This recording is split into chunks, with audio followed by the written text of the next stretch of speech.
সংক্ষেপে যে কথাটি বলতে চাই যে আমাদের পররাষ্ট্রনীতিতে একটি কথা স্যারের মুখে শুনেছি, আগেও বলা হয়েছে যে আমরা প্রতিবেশীদেরকে বন্ধু হিসাবে দেখতে চাই, আপনার প্রভু হিসাবে দেখতে চাই না। এই যে একটা মূলনীতি, এটার মধ্যে অটল থাকতে হবে, আমাদের কোনো ভয় নাই। দ্বিতীয় নম্বরে হলো যে আমরা হিন্দু বৌদ্ধ খ্রিস্টান সবাই এক কাতারে একসাথে থাকি, উঠা বসা করি। আমার চাঁদপুরে সংক্ষেপে বলতে চাই, মুক্তিযুদ্ধের সময়ও আমার পাশের গ্রামে 350 ঘর হিন্দু ছিল। আমার আব্বা একজন বড় আলেম ছিলেন। তো রাজাকাররা যখন ঘর বাড়ি পড়াচ্ছিল তখন আমি 12 বছরের সন্তান। আমরা খুদে মুক্তি বাহিনী করে লাঠি নিয়ে ওদেরকে দৌড়াইছিলাম। আব্বা গিয়ে থামাইছেন, এদেরকে মারো কেন, এরা তো মানুষ। তারপর তারা সাহস করে নেই। এই জন্য আমি যে কথাটা বলবো, প্রস্তাব হলো এই যে হিন্দু বৌদ্ধ খ্রিস্টান ভাইরা যেখানে আছে তারা তাদের অবস্থানে থাকবেন। আমাদের দেশে ইমাম আছে 3 লক্ষাধিক, মাদ্রাসার শিক্ষক আছে প্রায় 2.5 লাখ যারা সরকারি চাকরি আপনার বেতন পায়। আমাদের ওয়াইজের সংখ্যা 1 লাখ, আমাদের খানকার সংখ্যা প্রায় 2.5 লাখ, আমাদের হাফেজের সংখ্যা 16 লাখ। আমাদের বিশাল এক বাহিনী মুসলমানদের, এদেরকে উদ্বুদ্ধ করে ইমাম সাহেবরা জুমার খুতবায় এবং ওয়াজ মাহফিলে ওয়াইজরা এবং মাদ্রাসার ক্লাসে। আমি 42 বছর পর্যন্ত বুখারী শরীফ পড়াইছি আপনাদের দোয়ায়। ক্লাসে যে কথাটি বলা হয় এটা ছাত্রদেরকে এফেক্ট করে। তো এই জন্য আমি যে প্রস্তাব দিই সেটা হলে যে যে এলাকা, প্রত্যেক এলাকায় বড় মসজিদের ইমাম, বড় মাদ্রাসার প্রিন্সিপাল, হাই স্কুলের যিনি প্রধান, তারপরে সাথে অন্য ধর্ম তাদের প্রতিনিধি একটা কমিটি বানানো। এই কমিটির মধ্যে বিভিন্ন শ্রেণীর লোক থাকবে। একজন গুজব ছড়াই আরেকজন ধরতে পারে না তুমি এই কথা বলছো কেন। একজন হিন্দু আমার এলাকায়, তার একটা ছেলে একটা ককটেল ফুটেছে, ফুটানোর পরে আমরা দৌড়ে গেলাম। কী হলো? কয় যে আমাকে একজন 500 টাকা দিছে, আপনার একটা ককটেল ফুটিয়ে দিলে আপনার পূজার মধ্যে এটা আমাকে 500 টাকা দিয়ে জন্য ফুটিয়ে দিচ্ছে। সে হিন্দু ছেলে কিন্তু। পরে ওর বাবাকে ডাকলাম, বাবাকে ডাক বললাম যে ভাই আপনি কী করছে? কবে আমি তো জানি না। ওই ছেলেটাকে আমরা কিছু করলাম না, বুঝালাম যে না এটা অন্যায় হয়েছে, তোমার হিন্দু সম্প্রদায়ের আপনার এখানে ককটেল ফুটাইয়া একটা দাঙ্গা করতে চাও, এটা তো মুসলমান হতে দেবে না। কারণ মুসলমানরা ইসলাম যেটা বলে সেটা হলো মানুষ হিসেবে সব সমান। সে যেই ধর্মেরই হোক তাকে শ্রদ্ধা করতে হবে, তাকে সম্মান করতে হবে। ধন্যবাদ। যদি একটু জি আর একটু কথা বলি, শেষ করি। সেটা হলো আরেকটা স্যারকে পেয়ে বলতে চাই, আমাদের মাদ্রাসা শিক্ষার যে সমস্ত অবস্থা এখন চলছে, এই বৈষম্যের শিকার আমরা কিন্তু মাদ্রাসা শিক্ষা অনেক দিক থেকে। আমি আশা করব আজকে এই প্রসঙ্গে, যদি প্রাসঙ্গিক এক লাইনে বলবো যে বৈষম্যগুলো কী কী চলছে মাদ্রাসা শিক্ষার জন্য, এগুলো সাধারণত একটু নজর দেন, তাহলে ওলামায়ে কেরাম ঐক্যবদ্ধ হতে বলে আগে আসতে আপনার আগ্রহী হবে। এই কথা বলে আমি ধন্যবাদ। যে আমি শুধু জি একটা কাগজ তার হাতে দেবো, এখানে কিছু পয়েন্ট আমি দিয়েছি। আমি প্রথমে আজকের যে প্রধান উপদেষ্টা মহোদয় এবং তার সুচিন্তিত এবং গভীর অনুপ্রেরণামূলক বাংলাদেশের মাটি মানুষ এবং সার্বভৌমত্বকে রক্ষা করার জন্যে যেই সম্প্রীতি, যেই সৌহার্দ্যপূর্ণ অবস্থান, যে বাংলাদেশকে নিরাপদ রাখার জন্য যে আমাদেরকে আমন্ত্রণ জানিয়েছেন, আমি আপনাকে গভীর শ্রদ্ধা এবং শুভেচ্ছা এবং প্রাণঢালা অভিনন্দন জ্ঞাপন করছি। আজকে আমাদের এখানে উপদেষ্টা মহোদয়গণ আছেন, তাদেরকেও আমি আন্তরিকভাবে ধন্যবাদ এবং কৃতজ্ঞতা জ্ঞাপন করছি। এবং যারা আমাদের 4টি ধর্ম সম্প্রদায় সহ কিছু অন্যান্য সম্প্রদায়ে যারা আমরা সংযুক্ত হয়েছি আজকের এই অনুষ্ঠানে, এটি অত্যন্ত গুরুত্বপূর্ণ এবং অত্যন্ত বর্তমান সময়ের জন্য তাৎপর্যপূর্ণ। আমি প্রথমে একটি জিনিস আপনার দৃষ্টি আকর্ষণ করতে চাই। আমি আমার দৃষ্টিভঙ্গিতে এবং গবেষণার অনুসন্ধানে প্রথমে আমি একটি কথা বলে আপনার দৃষ্টি আকর্ষণ করব। প্রথমে আমাদের প্রয়োজন ধর্ম মন্ত্রণালয় আছে, অন্তর্বর্তী সরকারের একটি বিশাল মন্ত্রণালয় হচ্ছে ধর্ম মন্ত্রণালয়। আমার মনে হয় আপনার দায়িত্বটুকু যদি ধর্ম মন্ত্রণালয়ের মাধ্যমে অর্পণ করা হয়, আমাদের এখানে ধর্ম উপদেষ্টা মহোদয় আছেন, কারণ ধর্মীয় সংহতি, ধর্মীয় ঐক্য, ধর্মীয় সম্প্রীতি, ধর্মীয় মেলবন্ধন এবং সৌহার্দ্যপূর্ণ অবস্থান যদি তৈরি করতে হয়, ধর্ম মন্ত্রণালয়ের মাধ্যমে একটি, আমি প্রথমেই বলবো, আন্তর্জাতিক সম্প্রীতি সম্মেলন আহ্বান করা। এই প্রয়োজনে আর দেরি না করে প্রথমে আমি মনে করি সাম্প্রদায়িক আমাদের যে সংহতি প্রকাশের জন্যে এবং সকলকে ঐক্যবদ্ধভাবে আমরা একটি মিশন তৈরি করার জন্যে সকলের মধ্যে বোধ বিবেক এবং ধর্মীয় সংহতি ঐক্যবন্ধন তৈরি করার জন্য প্রথম আমার মনে হয় আন্তর্জাতিক সম্প্রীতি সম্মেলন আহ্বান করা উচিত এই মুহূর্তে। এবং সেখানে ঢাকাস্থ সকল মিশন, ঢাকাস্থ আন্তর্জাতিকভাবে যারা অবস্থান করে সমস্ত সংস্থা এবং বাইরের বহির্বিশ্বের যদি আমরা রাষ্ট্রপ্রধান এবং কিছু দেশের যদি বিশিষ্ট জনদেরকে আমরা আহ্বান জানাতে পারি, খ্যাতনামা পণ্ডিত যারা মানবতাবাদী চিন্তক, তাদেরকে যদি আমরা আমন্ত্রণ জানাতে পারি, আমার মনে হয় এই মেসেজটা বর্তমান সময়ের জন্য দেশে এবং বাইরে একটা বিশাল একটি কাজ করবো বলে আমি মনে করি। দ্বিতীয়ত, কারণটা কি? আমি কারণটাকে অনুসন্ধান করতে চাই। এই দেশ আমার, এই মাটি আমার, এই মাটিকে রক্ষা করা, এই পবিত্র এই দেশকে রক্ষা করা কিন্তু আমার নাগরিক হিসাবে আমার দায়িত্ব আছে। আমি সুকুমল বড়ুয়া, আমি যেখানে থাকি না কেন, যে পেশায় থাকি না কেন, আমি এই দেশের মাটিতে বড় হয়েছি, যার ফলে আমার মধ্যে দায়িত্ববোধ, দেশপ্রেম গভীরে কিন্তু আমাদের কাজ করা উচিত বলে আমি মনে করি। এখানে একটি জিনিস আমার দৃষ্টিতে এসেছে। প্রথম হচ্ছে জাতীয় সংকট তৈরি করা, দ্বিতীয় হচ্ছে অপপ্রয়াস, তৃতীয় হচ্ছে সাম্প্রদায়িক সংঘাত, চতুর্থ হচ্ছে ইন্ধন, পঞ্চম যেটা আপনি বলছেন তথ্য বিভ্রাট, তথ্য ভ্রান্তি। এবং আমাদের এইটার জন্য প্রয়োজন সেশন করা, প্রতিরোধ প্রতিকারের জন্য আমাদেরকে শান্তি মিশন তৈরি করা। এর মধ্যে আমার অনুসন্ধানে আমি পেয়েছি, আপনি গতকাল রাজনীতিদেরকে আপনি দেখেছেন, সে বিশাল কাজ করেছেন। আপনি দায়িত্ব নেওয়ার পর থেকে যে আপনার দৃষ্টিভঙ্গিতে, আপনার নেতৃত্বে, আপনার মনন এবং সংক্ষেপে যেই সব কাজগুলো করে যাচ্ছেন, আমি আন্তরিকভাবে ধন্যবাদ জানাই। এই সময়ের মধ্যে আপনার নানাবিধ যে আপনি দেশকে শান্তি রাখার জন্য এবং বিশ্বের মানচিত্রে যাতে আমাদের দেশ উচ্চতায় চলে যায়, সেই জন্য আপনি কিছু কাজ করে যাচ্ছেন। প্রথম, রাজনীতিতে আপনি রাজনীতিবিদদের ডেকেছেন, আজকে ধর্মীয় গুরুদেরকে আপনি আহ্বান করেছেন।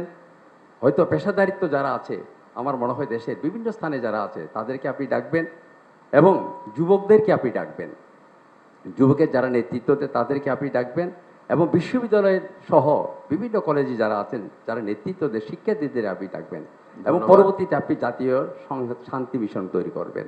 সর্বশেষ হচ্ছে, আমি যেটা মনে করি, আমাদের বৌদ্ধ বিহার 3000-এর মতো বৌদ্ধ বিহার আছে, আমাদের বৌদ্ধ ভিক্ষুরা এখানে এসেছেন, আমাদের আন্তর্জাতিক বৌদ্ধ বিহার এবং ধর্মরাজি বৌদ্ধ বিহার, সাক্ষ্যমণি বৌদ্ধ বিহার, ঢাকাতে অনেক বৌদ্ধ বিহার আছে, গ্রামেগঞ্জে অনেক বিহার আছে।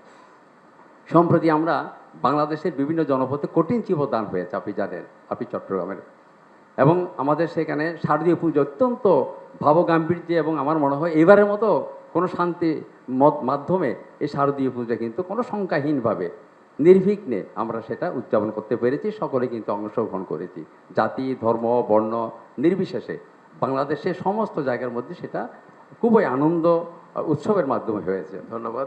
এর মধ্যে প্রবরণ উৎসব হয়েছে, আমাদের বৌদ্ধদের ফানুস উড্ডয়ন, আপনি জানেন, যেহেতু আপনি চট্টগ্রামের, শুভ কঠিন জীবদান হয়েছে। আমরা সেখানে গিয়েছি, বিভিন্ন জনপথে বৌদ্ধ বিহারে আমি গিয়েছিলাম, সেখানে শান্তির মিশন নিয়ে পাহাড়ি বাঙালিকে এক করার জন্য, সকলকে এক করার জন্য আমরা চেয়েছি।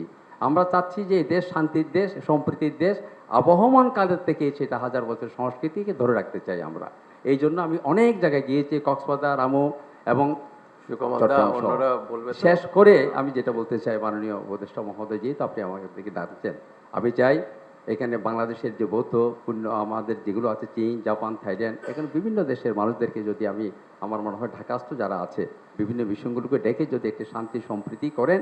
বিশেষ করে আমি আজকে আবারও বলবো, এই যে সম্প্রীতি, আন্তর্জাতিক সম্প্রীতি সম্মেলন, সাম্প্রদায়িক এবং আন্তর্জাতিক সম্প্রীতি সম্মেলন যদি আপনি অচিরে যদি সেটা করেন, আমার মনে হয় এখানে সকলেই অংশগ্রহণ করে একটি বার্তা দেন, ডেকে বোধ হয় এইভাবে করে সময় নষ্ট না করে আন্তর্জাতিক মানের এটা যাতে বিশ্বের মধ্যে চলে যায়, আমরা শান্তি চাই।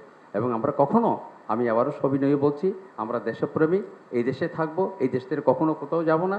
এই দেশের জন্য যা কিছু করণীয় কর্তব্য, আমি শিক্ষক হিসাবে, ঢাকা বিশ্ববিদ্যালয়ের শিক্ষক হিসাবে এবং আমাদের বাংলাদেশ বুদ্ধিস্ট ফেডারেশনের আমি চিফ অ্যাডভাইজার এই হিসাবে আন্তর্জাতিক বৌদ্ধ বিহারের পক্ষ থেকে, এবং আমি সম্প্রতি ট্রাস্টি গঠন হয়েছে, আমাদের ধর্ম উপদেষ্টা মহোদয় আছেন, আমাকে চেয়ারম্যান করা হয়েছে ফরেন অ্যাফেয়ার্সের, আমি তাকে ধন্যবাদ জানাচ্ছি। আমি এর পক্ষ থেকে আপনাকে আমি গভীর শ্রদ্ধা জানিয়ে আজকের মিশনটি সার্থক হবে, ধন্যবাদ। আপনার বিজয় হবে, আপনি চিন্তা করবেন না, আপনার সঙ্গে আমরা আছি। সকলকে ধন্যবাদ। ধন্যবাদ। জাতীয় চার্চ পরিষদের সাধারণ সম্পাদকের দায়িত্ব পালন করছি। জাতীয় চার্চ পরিষদ হচ্ছে ওয়ার্ল্ড কাউন্সিল অফ চার্চেস এর কাউন্টারপার্ট। সারা বিশ্বের 195টা দেশে ন্যাশনাল কাউন্সিল অফ চার্চেস বা জাতীয় চার্চ পরিষদ রয়েছে স্যার। আমরা অনুপ্রাণিত হয়েছি, আমরা উদ্বেলিত হয়েছি, আমরা আসলে সাংঘাতিকভাবে আমরা যেন নতুনভাবে বাঁচার আরেকটি যেন অনুপ্রেরণা খুঁজে পেয়েছি আপনার মধ্যে দিয়ে, এবং বিশেষ করে জুলাই আগস্টের মধ্যে দিয়ে। বাংলাদেশে খ্রিস্টান সম্প্রদায় 500 বছরের বেশি, বিশেষ করে এই অঞ্চলে 250 বছরের বেশি আমরা আছি, এবং খ্রিস্টানরা অত্যাচার করেছে, সহিংসতা করেছে এমন কোনো উদাহরণ নেই। খ্রিস্টানরা বরাবরই শান্তিপ্রিয়, শান্তির জন্যে, দেশ গঠনের জন্য কাজ করে আছে। সংখ্যায় ছোট হতে পারি, কিন্তু গুরুত্বের দিক থেকে, অংশগ্রহণের দিক থেকে, পজিটিভ অংশগ্রহণের দিক থেকে স্যার আমরা বরাবরই অগ্রগণ্য থাকার চেষ্টা করেছি। সেই দৃষ্টিকোণ থেকে বলতে চাই, 3টা সুনির্দিষ্ট আমার প্রস্তাবনা রয়েছে, বিনয়ের সঙ্গে রাখতে চাই। প্রথমত, যেটা আমরা দেখছি সব ধর্ম সম্প্রদায়গুলোর মধ্যে সমন্বয়ের অভাবের কারণে যারা পজিটিভ ফোর্স আছেন রিলিজিয়ান সেক্টরে, তাদের মধ্যে একটা সমন্বয়হীনতা কাজ করছে, এবং আসলে সবাই যেন যে যার মতন করে করার চেষ্টা করছে, অথচ সবাই ভালো পজিটিভ চিন্তা করছে স্যার। তা যদি আপনার মাধ্যমে একটা আন্তধর্মীয় সমন্বয় সেল ধরনের করা যায়, যারা এই ধরনের ক্রাইসিস, যারা এটা একটা তৈরি করা হয়েছে মিডিয়া বিভিন্ন, আমরা জানি পার্শ্ববর্তী দেশ সহ, তো সুতরাং এই যারা করছে তাদেরকে যথোপযুক্ত জবাব দেবার জন্যে এবং আরও পজিটিভ স্টেপ নেবার জন্যে এবং নিজেদের মধ্যে সম্প্রীতি সংহতিগুলো জোরদার করার জন্য স্যার আমার মনে হয় যে একটা জাতীয় পর্যায়ে একটা আন্তধর্মীয় সেল ধরনের করতে পারেন। নট নেসেসারিলি যে যারা গভর্নমেন্ট ইনস্টিটিউশন আছে, ইসলামিক ফাউন্ডেশন, রামকৃষ্ণ মিশন, এরকম আমি বলছি যারা ইনফ্লুয়েন্সিয়াল, যেমন আমাদের খ্রিস্টান ধর্মের মধ্যে বিশপ আছেন, আর্চ বিশপ বিজয় ডি ক্রুজ আছেন, এরকম যারা আছেন যারা খুব ইফেক্টিভ, এটা একটা করা যেতে পারে। দ্বিতীয়ত, যেটা আমাকে বলেছেন, আমি ওইটা আগেই চিন্তা করছিলাম যে একটা আন্তর্জাতিক পর্যায়ের একটা ইনিশিয়েটিভ নেওয়া দরকার, কিন্তু সেইটা রাষ্ট্রীয় পর্যায়ে যতটুকু না, কমিউনিটি পর্যায়ে হওয়া দরকার। অর্থাৎ অন্যান্য দেশের যারা ধর্মীয় নেতা আছেন, প্রভাবশালী ধর্মীয় নেতা, তাদের বাংলাদেশে এনে আসলে দেখানো, তাদের দিয়ে বলানো, তাদেরকে দিয়ে কিছু করানো, এটা এখন মনে হয় যে খুব তাড়াতাড়ি প্রয়োজন। এটা আপনি একটু চিন্তা করে দেখতে পারেন। তৃতীয়ত, আমি শেষ করে আসছি, তৃতীয়ত আসলে গির্জাঘরে আমাদের রোববার চার্চে যদি এই বিষয়ে সামান্য কিছু রাখা হয়, তাহলে আমাদের ফাদারদের কথা, আমাদের পালক পুরোহিতদের কথা সব থেকে বেশি মানুষ গ্রহণ করে। ঠিক একই রকমভাবে মাওলানা মসজিদে যেটা বলেছেন স্যার, এবং বুদ্ধিস্টদের মধ্যে একই কথা। তা পুরোহিতদের মাধ্যমেও আমরা কিছু চিন্তা করতে পারি, এবং সেখানে আপনার দিক থেকে কিছু কথা রেকর্ড করে হোক, যেভাবেই হোক, যদি ছড়িয়ে দেওয়া যায় এই সাম্প্রদায়িক সম্প্রীতি তৈরির বিষয়গুলো, তাহলে মানুষ অনুপ্রাণিত হবে। সাধারণ মানুষ গ্রাসরুট লেভেলে আমাদের যাওয়া দরকার, সঙ্গে সঙ্গে উপর থেকে নিচের দিকেও টপ ডাউন করার দরকার এই বিষয়গুলোকে, যেগুলো আপনারা চিন্তা করছেন। ধন্যবাদ। আমি ফাদার অ্যালবার্ট রোজারিও, প্রধান পুরোহিত সেন্ট ম্যারিজ ক্যাথিড্রাল, আমাদের যে হেডকোয়ার্টার আর্চবিশপ হাউস, আর্চবিশপের সাথেও কাজ করি, এবং আমাদের যত লিগ্যাল হিউম্যান রাইটস জাস্টিস এ বিষয়ে কাজ করি বাংলাদেশে। যেহেতু আমার একটা লিগ্যাল ব্যাকগ্রাউন্ড আছে, আমি একজন লয়ার, বাংলাদেশ এবং ইংল্যান্ডে পড়াশোনা করেছি। তো অনেক ধন্যবাদ জানাই প্রধান উপদেষ্টা এবং উপদেষ্টাগণ যে আমাদেরকে এত সুন্দর একটা পরিবেশে ডেকেছেন। আমাদের যিনি আর্চবিশপ বাংলাদেশের প্রধান, ওনার আসার কথা ছিল, কিন্তু আজকে হিট বাংলাদেশ তাদের জুবলি 50 বৎসরের, ওখানে আর্চবিশপ প্রধান অতিথি, উনি বললেন উনি আসতে পারবেন না বলে আমাকে পাঠিয়েছেন। মাহফুজ ভাইয়ের সাথে যোগাযোগ হয়েছে। তো আমি খুব আনন্দিত একটা ব্যাপারে, যে চারিদিকে আমরা একটা কঠিন সময় আছি, একটা উত্তেজনার মধ্যে আছি, স্পর্শকাতর একটা ব্যাপারের মধ্যে আছি। গ্রাম অঞ্চল থেকে বা অন্য জেলা থেকে ফাদারগণ আসলে জিজ্ঞাসা করে তোমরা কেমন আছো, এবং যেহেতু আমাদের এটা কাকরাইল হেডকোয়ার্টার, অনেক মিডিয়া আমাদের কাছে প্রায়ই যায়। মিডিয়াগুলো আমি ফেস করি আমাদের ওই বাড়ি থেকে, এবং প্রথম প্রশ্নটাই করে ফাদার আপনারা কেমন আছেন, আপনারা আক্রান্ত হয়েছেন কিনা। আসলে সত্য কথা কি, আমরা আক্রান্ত হই নাই। আমাদের যারা আমরা সংখ্যায় কম আছি, হিন্দু বৌদ্ধ খ্রিস্টান ভাই বোনেরা, বলতে গেলে আমরা আক্রান্ত হয়নি, এটা সত্য কথা। কিন্তু আমাদের মধ্যে কিন্তু একটা ভয় আছে, আমাদের মধ্যে একটা দুশ্চিন্তা আছে। কখন যে কি হয় এই চিন্তাটা কিন্তু সবার মধ্যে, সচেতন মানুষের মধ্যে বুঝতে পারি। তা আমরা অনেক খুশি হয়েছি আপনারা যখন দায়িত্ব নিয়েছেন, একটা পরিবর্তন আসছে এবং অনেক আশা নিয়ে কিন্তু সেই যাত্রাটা শুরু হয়েছে। আমাদের বাংলাদেশে যে একটা জন্মলগ্ন থেকে যে একটা সুন্দর একটা ঐতিহ্য, যে একসাথে থাকা, একসাথে পথ চলা, এই যে একটা সম্প্রীতি, সেটা কিন্তু সে অগ্রযাত্রাটা বাধাগ্রস্ত হয়েছে সময়ে সময়ে, যেমন বর্তমানে একটু বাধাগ্রস্ত হয়েছে। সবাই কিন্তু সেই সম্প্রীতির আমি একটা অনুরোধ থাকবে আমাদের, বিশেষ করে আমাদের হিন্দু ভাই বোনেরা, তারা যে কোনোভাবেই হোক কিছুটা তাদের মনে একটু কষ্ট আছে, সেই কষ্টটা যেন যাদের যেখানে ক্ষত আছে, অসুস্থতা আছে, সেটাকে নিরাময় করতে হবে। তা আপনি শান্তির মানুষ, মাদার তেরেজা, আমাদের শান্তি মাদার তেরেজা, তিনিও নোবেলে শান্তি পুরস্কার পেয়েছেন। আপনি সেই পর্যায়ের মানুষ, আপনিও শান্তির পেয়েছেন। যে আমরা যারা সংখ্যায় কম, আমাদের মধ্যে যে কষ্ট, ক্ষত, অসুস্থতা আছে, এগুলোকে আপনি নিরাময় করবেন, আপনার কাছে ডাকবেন, যেন আমরা একটু, যে আজকে ডাকছেন, আমরা অনেক শান্তি পাচ্ছি, আমরা বুঝতে পারছি আমাদের কোনো ভয় নাই। এবং আরেকটা জিনিস যেটা, যে সত্যি এটা, আমি কিন্তু অর্ধেক বাংলাদেশ অর্ধেক ইন্ডিয়া, কারণ আমার মা হলো ইন্ডিয়ান, আমি বাবা হলো বাংলাদেশে, তাহলে দুই জায়গারই আছে। এবং ভারতীয় মিডিয়া যেভাবে, হয়তো মেন স্ট্রিমের মিডিয়াগুলো না, কিন্তু ছোটো মিডিয়াগুলো যেভাবে কথা বলে, এটা খুবই দুঃখজনক, আমাদের খুব কষ্ট দেয় এবং খুবই আপত্তিকর। এবং সেগুলোকে একটু সুন্দরভাবে আপনারা ডিল করবেন, যে এই যে তার একটা ভুল মেসেজ, একটা চক্র আছে যারা উস্কিয়ে দিতে চাচ্ছে, তারা সুযোগটা নিতে চাচ্ছে, আমাদেরকে চেতিয়ে দিতে চাচ্ছে। যদি সংখ্যালঘুরা একটু খালি রিয়্যাক্ট করে, যেন একটা অশান্তির সৃষ্টি হয়, তো সেরকম যেন একটা পরিবেশ না হয়। আমাদের এখন কথাবার্তা অনেক সংযতভাবে, অনেক নিয়ন্ত্রিতভাবে, যে কোনোভাবে যেন শান্তি, এই সম্প্রীতি, সেটা যেন বিনষ্ট হতে না পারে। এবং আপনাদের পদক্ষেপ আমরা সম্পূর্ণ আপনাদের সাথে একমত, খুব সুন্দর, খুব ভালো। এবং গতকাল আমাদের রাজনৈতিক দলের নেতৃবর্গ আসছেন, তাদের সাথে আমরাও বসি, তারা যে কথাটা বলে গেছে আমাদের একই কথা, যে কেউ বাধাগ্রস্ত করতে পারবে না।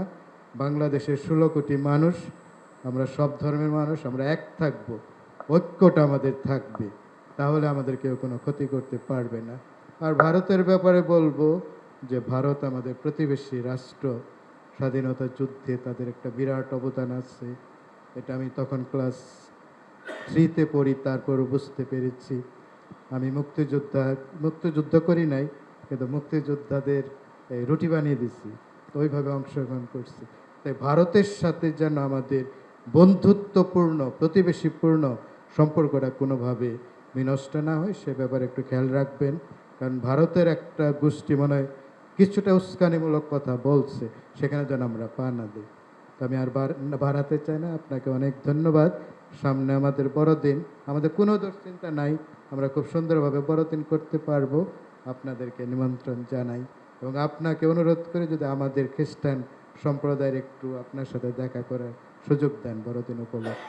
সবাইকে ধন্যবাদ। জয় হরিচাঁদ, জয় গুরুচাঁদ। আজকের সম্মানিত প্রধান উপদেষ্টা শ্রীপাদ পদ্মে আপনার শত সহস্র কোটি প্রণাম জানাচ্ছি এবং উপস্থিত আছেন আরও অন্যান্য উপদেষ্টাগণ, উপস্থিত আছেন বিভিন্ন ধর্মের ধর্মপ্রধানগণ। সকলার শ্রীপাদ পদ্মে অন্তরের অন্তঃস্থল থেকে শত সহস্র কোটি প্রণাম জ্ঞাপন করছি। সত্যি একটু দয়া করে আপনার পরিচয়টা দিয়ে নেবেন। আমি অবিনাশ মিত্র, রমনা শ্রী শ্রী হরিচাঁদ মন্দিরের সহধর্ম বিষয়ক সম্পাদক।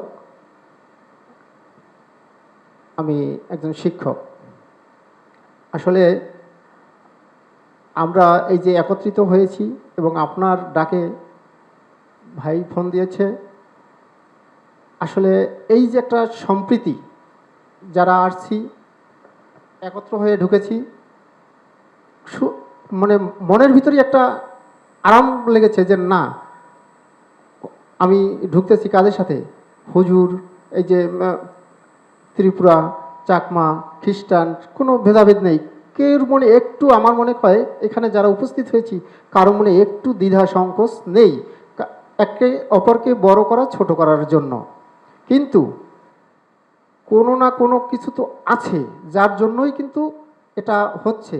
তবে আপনাদের উপরে আমাদের একটু দৃষ্টি রাখছি, এই যারা করছে যে না, প্রথমে বলেছিল যে যে করবে তাকে ধরে দিতে হবে, সে অপরাধী। হ্যাঁ, এরকমের যদি কেউ করে, আমরা সত্যি তাদের নামটা যদি, তাদের তথ্যটা দেই, তবে তারা যদি পদক্ষেপ নেয় আমাদের দেশে আর এরকমের ঘটবে না। এবং আমরা এই দেশের মানুষ, সম্প্রীতির দেশের মানুষ, আমাদের সোনার বাংলায় সকলার মধ্যে একটা ছোট্ট একটি মন আছে যেটা স্বর্ণের মতো দাম, হীরার মতো দাম। সেই সুন্দর জিনিসটাকে ছিনিয়ে নেবার জন্য আমাদেরকে উস্কে দিয়ে, আমাদেরকে মাছের আদারি তৈরি করে মাছ শিকার করবে ঘোলা পানিতে, এটা আমরা করতে দেব না। সকল উপদেষ্টাগণ, আপনারা যে সিদ্ধান্ত নেবেন, আমরা আপনাদের সাথে আছি, আমরা আপনাদের সাথে থাকব। সম্প্রীতির বাংলাদেশ গড়ার লক্ষ্যে যা কিছু করা দরকার আমরা সেটা করব। আমরা এই দেশের মানুষ, এই দেশে থাকব, সকলের সাথে মিলেমিশে থাকব, থাকতে চাই। যদি আপনারা আমাদের সেই পরিবেশটা তৈরি করেন, তবেই আমরা আপনাদের কাছে চিরকৃতজ্ঞ থাকব। আর আমি বলছি, মতুয়া সম্প্রদায়ের 50 লক্ষ মতুয়া সম্প্রদায়ের একটা রমনায় মন্দির, আপনারা সবাই সেখানে যান এবং যাবেন, এবং সেই একটা হরিচাঁদ ঠাকুরের একটি মন্দির যেন সেই আকর্ষণীয় মন্দির হয়, 50 লক্ষ মতুয়ার যেন একটা মন্দির হয়, সেই মন্দিরটি যদি একটু করে দেন, তবে আমরা আপনার কাছে আরও চিরকৃতজ্ঞ থাকব। যেন 50 লক্ষ মতুয়াগণ শুধু বলবে এই জন্মলগ্ন থেকে আজ পর্যন্ত একটি মন্দির হয়নি, আর সেই মন্দিরটি নতুন বাংলাদেশ, নতুন প্রজন্মরা দেশ ছিনিয়ে এনে একটি মন্দির করে দিয়েছে, সেটি হলো রমনার মন্দিরে হরিচাঁদ মন্দির।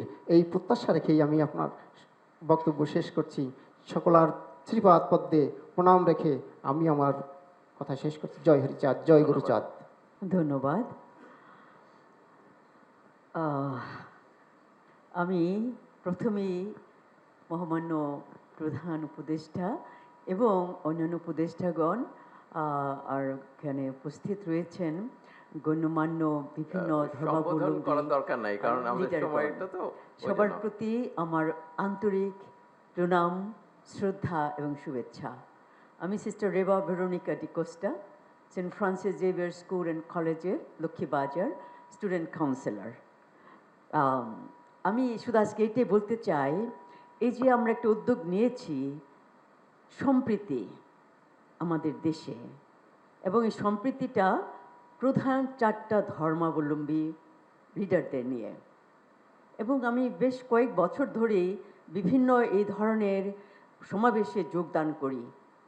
তবে আমার একটা কনসার্ন বা উদ্বেগ যেটা আমি গভীরে অনুভব করি, সেটা হলো কি প্রক্রিয়ায় আমরা চলছি।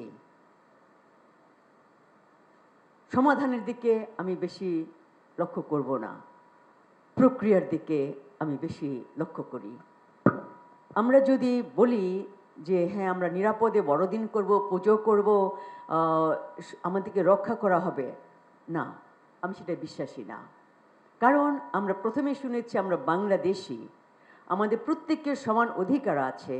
সেই দিনই হবে সোনার বাংলাদেশ, যেদিন আমরা কোনো রক্ষী বাহিনী ছাড়া, কোনো গার্ড ছাড়া নিরাপদে আমাদের উৎসব আচার অনুষ্ঠান করতে পারবো। আমি সেই দিনের একটা সোনার বাংলা দেখতে চাই।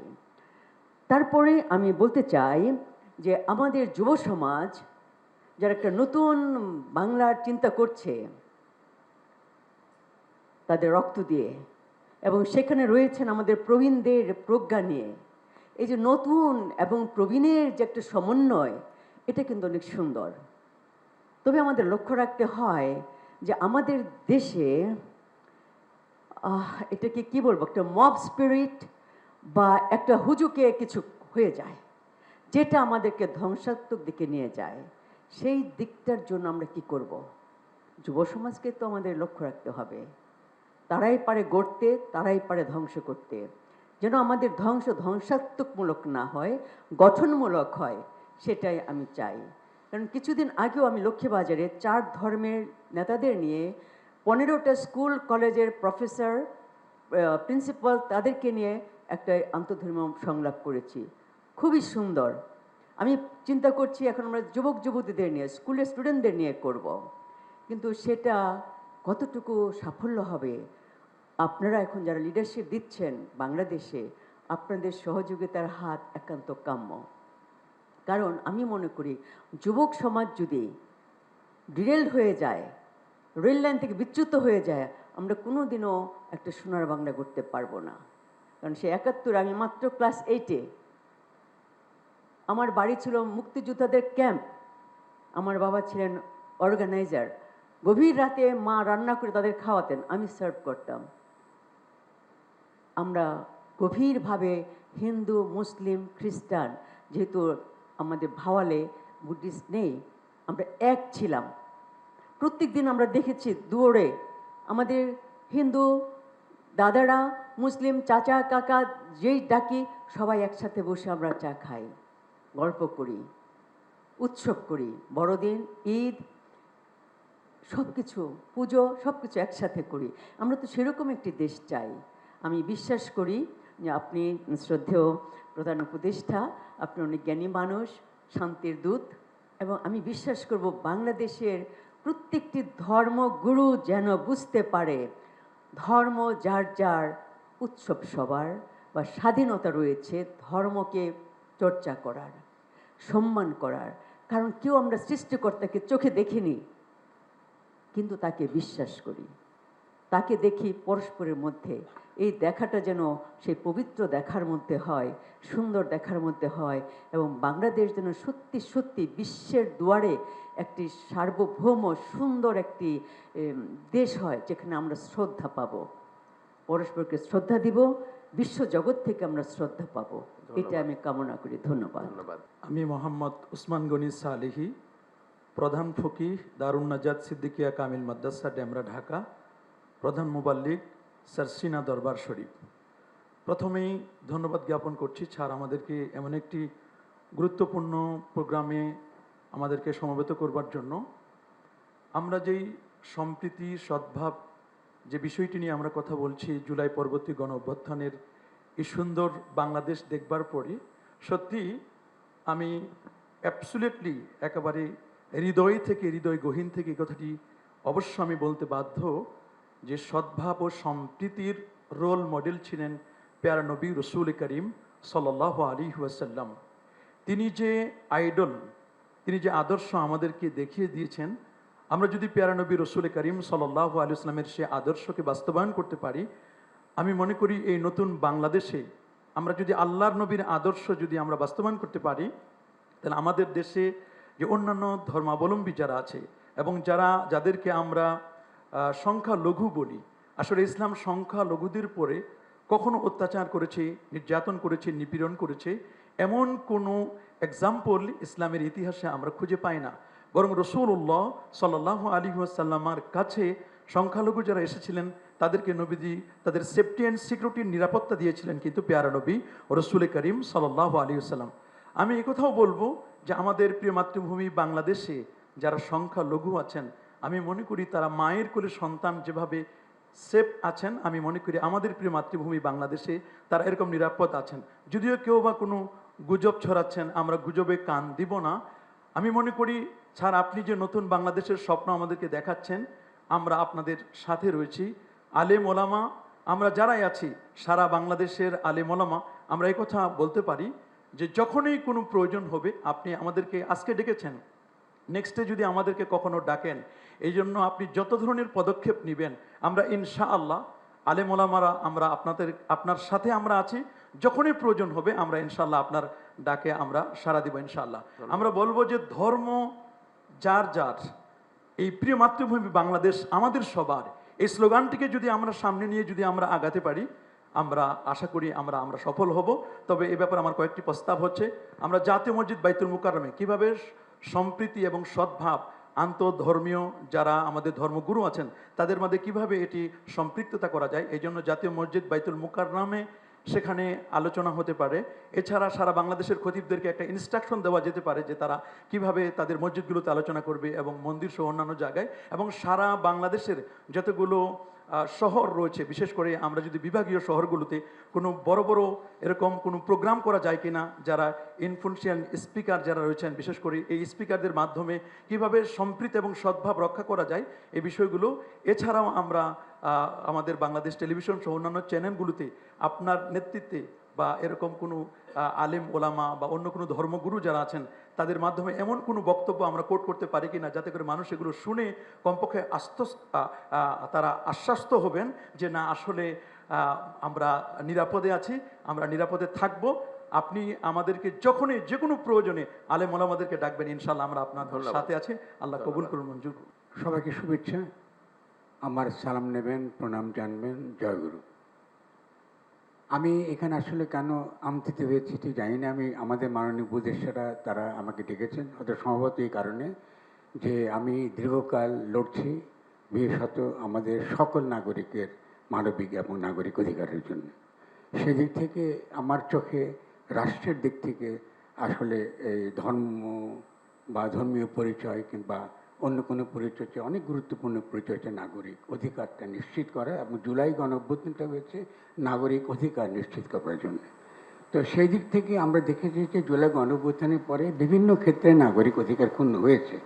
এটা আমরা একটা বড় ঘটনা, একটা অভূতপূর্ব বিপ্লবতে দিয়ে গেছি, এবং এটা একটা নানান কারণে আমাদের শিথিলতা আছে, আমাদের দুর্বলতা আছে, কিন্তু সেই সুযোগটা কিছু কিছু শক্তি আমাদের দেশের ভেতরে এবং দেশের বাইরে তা এটা গ্রহণ করতে চাইছে, এবং বর্তমান সরকারকে আনস্টেবল করবার তাদের একটা অত্যন্ত পরিষ্কার একটা আমরা দেখছি তাদের একটা পরিকল্পনা আছে। সেই থেকে আমার প্রথম যে কথাটা হবে, আমাদের সকলকে অনেক বেশি সতর্ক হতে হবে, এবং ইস্যুটা শুধুমাত্র যে এই আমাদের সম্প্রীতি, ধর্মীয় সম্প্রীতি ব্যাপারটা তা নয়, এটা নাগরিক এবং মানবিক অধিকারের প্রশ্ন, এটা বাংলাদেশকে নতুনভাবে গঠনতন্ত্র প্রণয়নের প্রশ্ন, এবং একই সঙ্গে এই বর্তমান অন্তর্বর্তীকালীন সরকার আমাদেরকে যে স্বপ্ন দেখাতে পারে তার সঙ্গে এটা যুক্ত।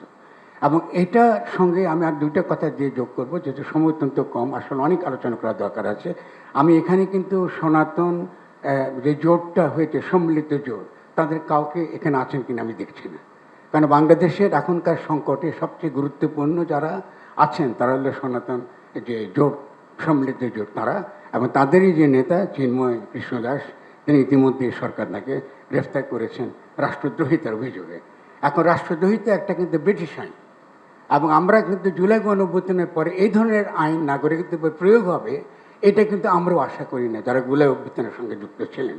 ফলে এখানে আইনগত দেখতে হচ্ছে যে একজন ব্যক্তি এখানে আপনার তার বিরুদ্ধে অভিযোগ করেছে, যে অভিযোগ করা হোক না কেন, তিনি একজন একটা বিএনপি, তিনি একজন সদস্য, এবং সে সদস্য করেছে, পরবর্তীকালে বিএনপি আবার তাকে বরখাস্ত করেছে, তার দল থেকে বহিষ্কার করেছে, কিন্তু তার এই মামলাটা তোলা হয় নাই। ফলে দেখা যাচ্ছে এখানে একটা রাজনৈতিক দলেরও এখানে একটা উস্কানি রয়েছে পরিষ্কার, যেটা আমাদেরকে পরিষ্কার হতে হবে যে কেন এই মামলাটা করা হলো, এবং যদি তারা বহিষ্কারই করে থাকেন তাহলে সেই মামলা কেন তারা উঠে তারা করেন। ফলে আমাদের কাছে প্রশ্ন এসে গেছে, যারা আমরা জুলাই অভ্যুত্থানে ছিলাম এবং আমাদের উপদেশ সমাজে অনেকে আছেন, তাদের জীবন ঝুঁকি নিয়ে আমরা এই কাজটা করেছি। ফলে যারা বাংলাদেশকে অস্থিতিশীল করছে, এটা কিন্তু বাংলাদেশের ভেতরে, আমি কলকাতার কি তাদের যে একটা অত্যন্ত নিম্ন শ্রেণীর আপনি কী বলে গণমাধ্যম কী প্রচার করছে, এটা ইররিলেভেন্ট আমাদের জন্য। আমরা জানি যে ভারতের যে তাদের যে সত্যিকারে যারা তারা সিদ্ধান্ত গ্রহণ করেন, তাদের ব্যাপারটা ভিন্ন রকম। ফলে আজকে এখানকার যে বিভিন্ন ধর্মের সঙ্গে সম্পর্কের প্রশ্নটা একই সঙ্গে একটা ভূরাজনৈতিক প্রশ্ন হয়ে উঠেছে, এবং এটা বাংলাদেশের জন্য অত্যন্ত বিপজ্জনক।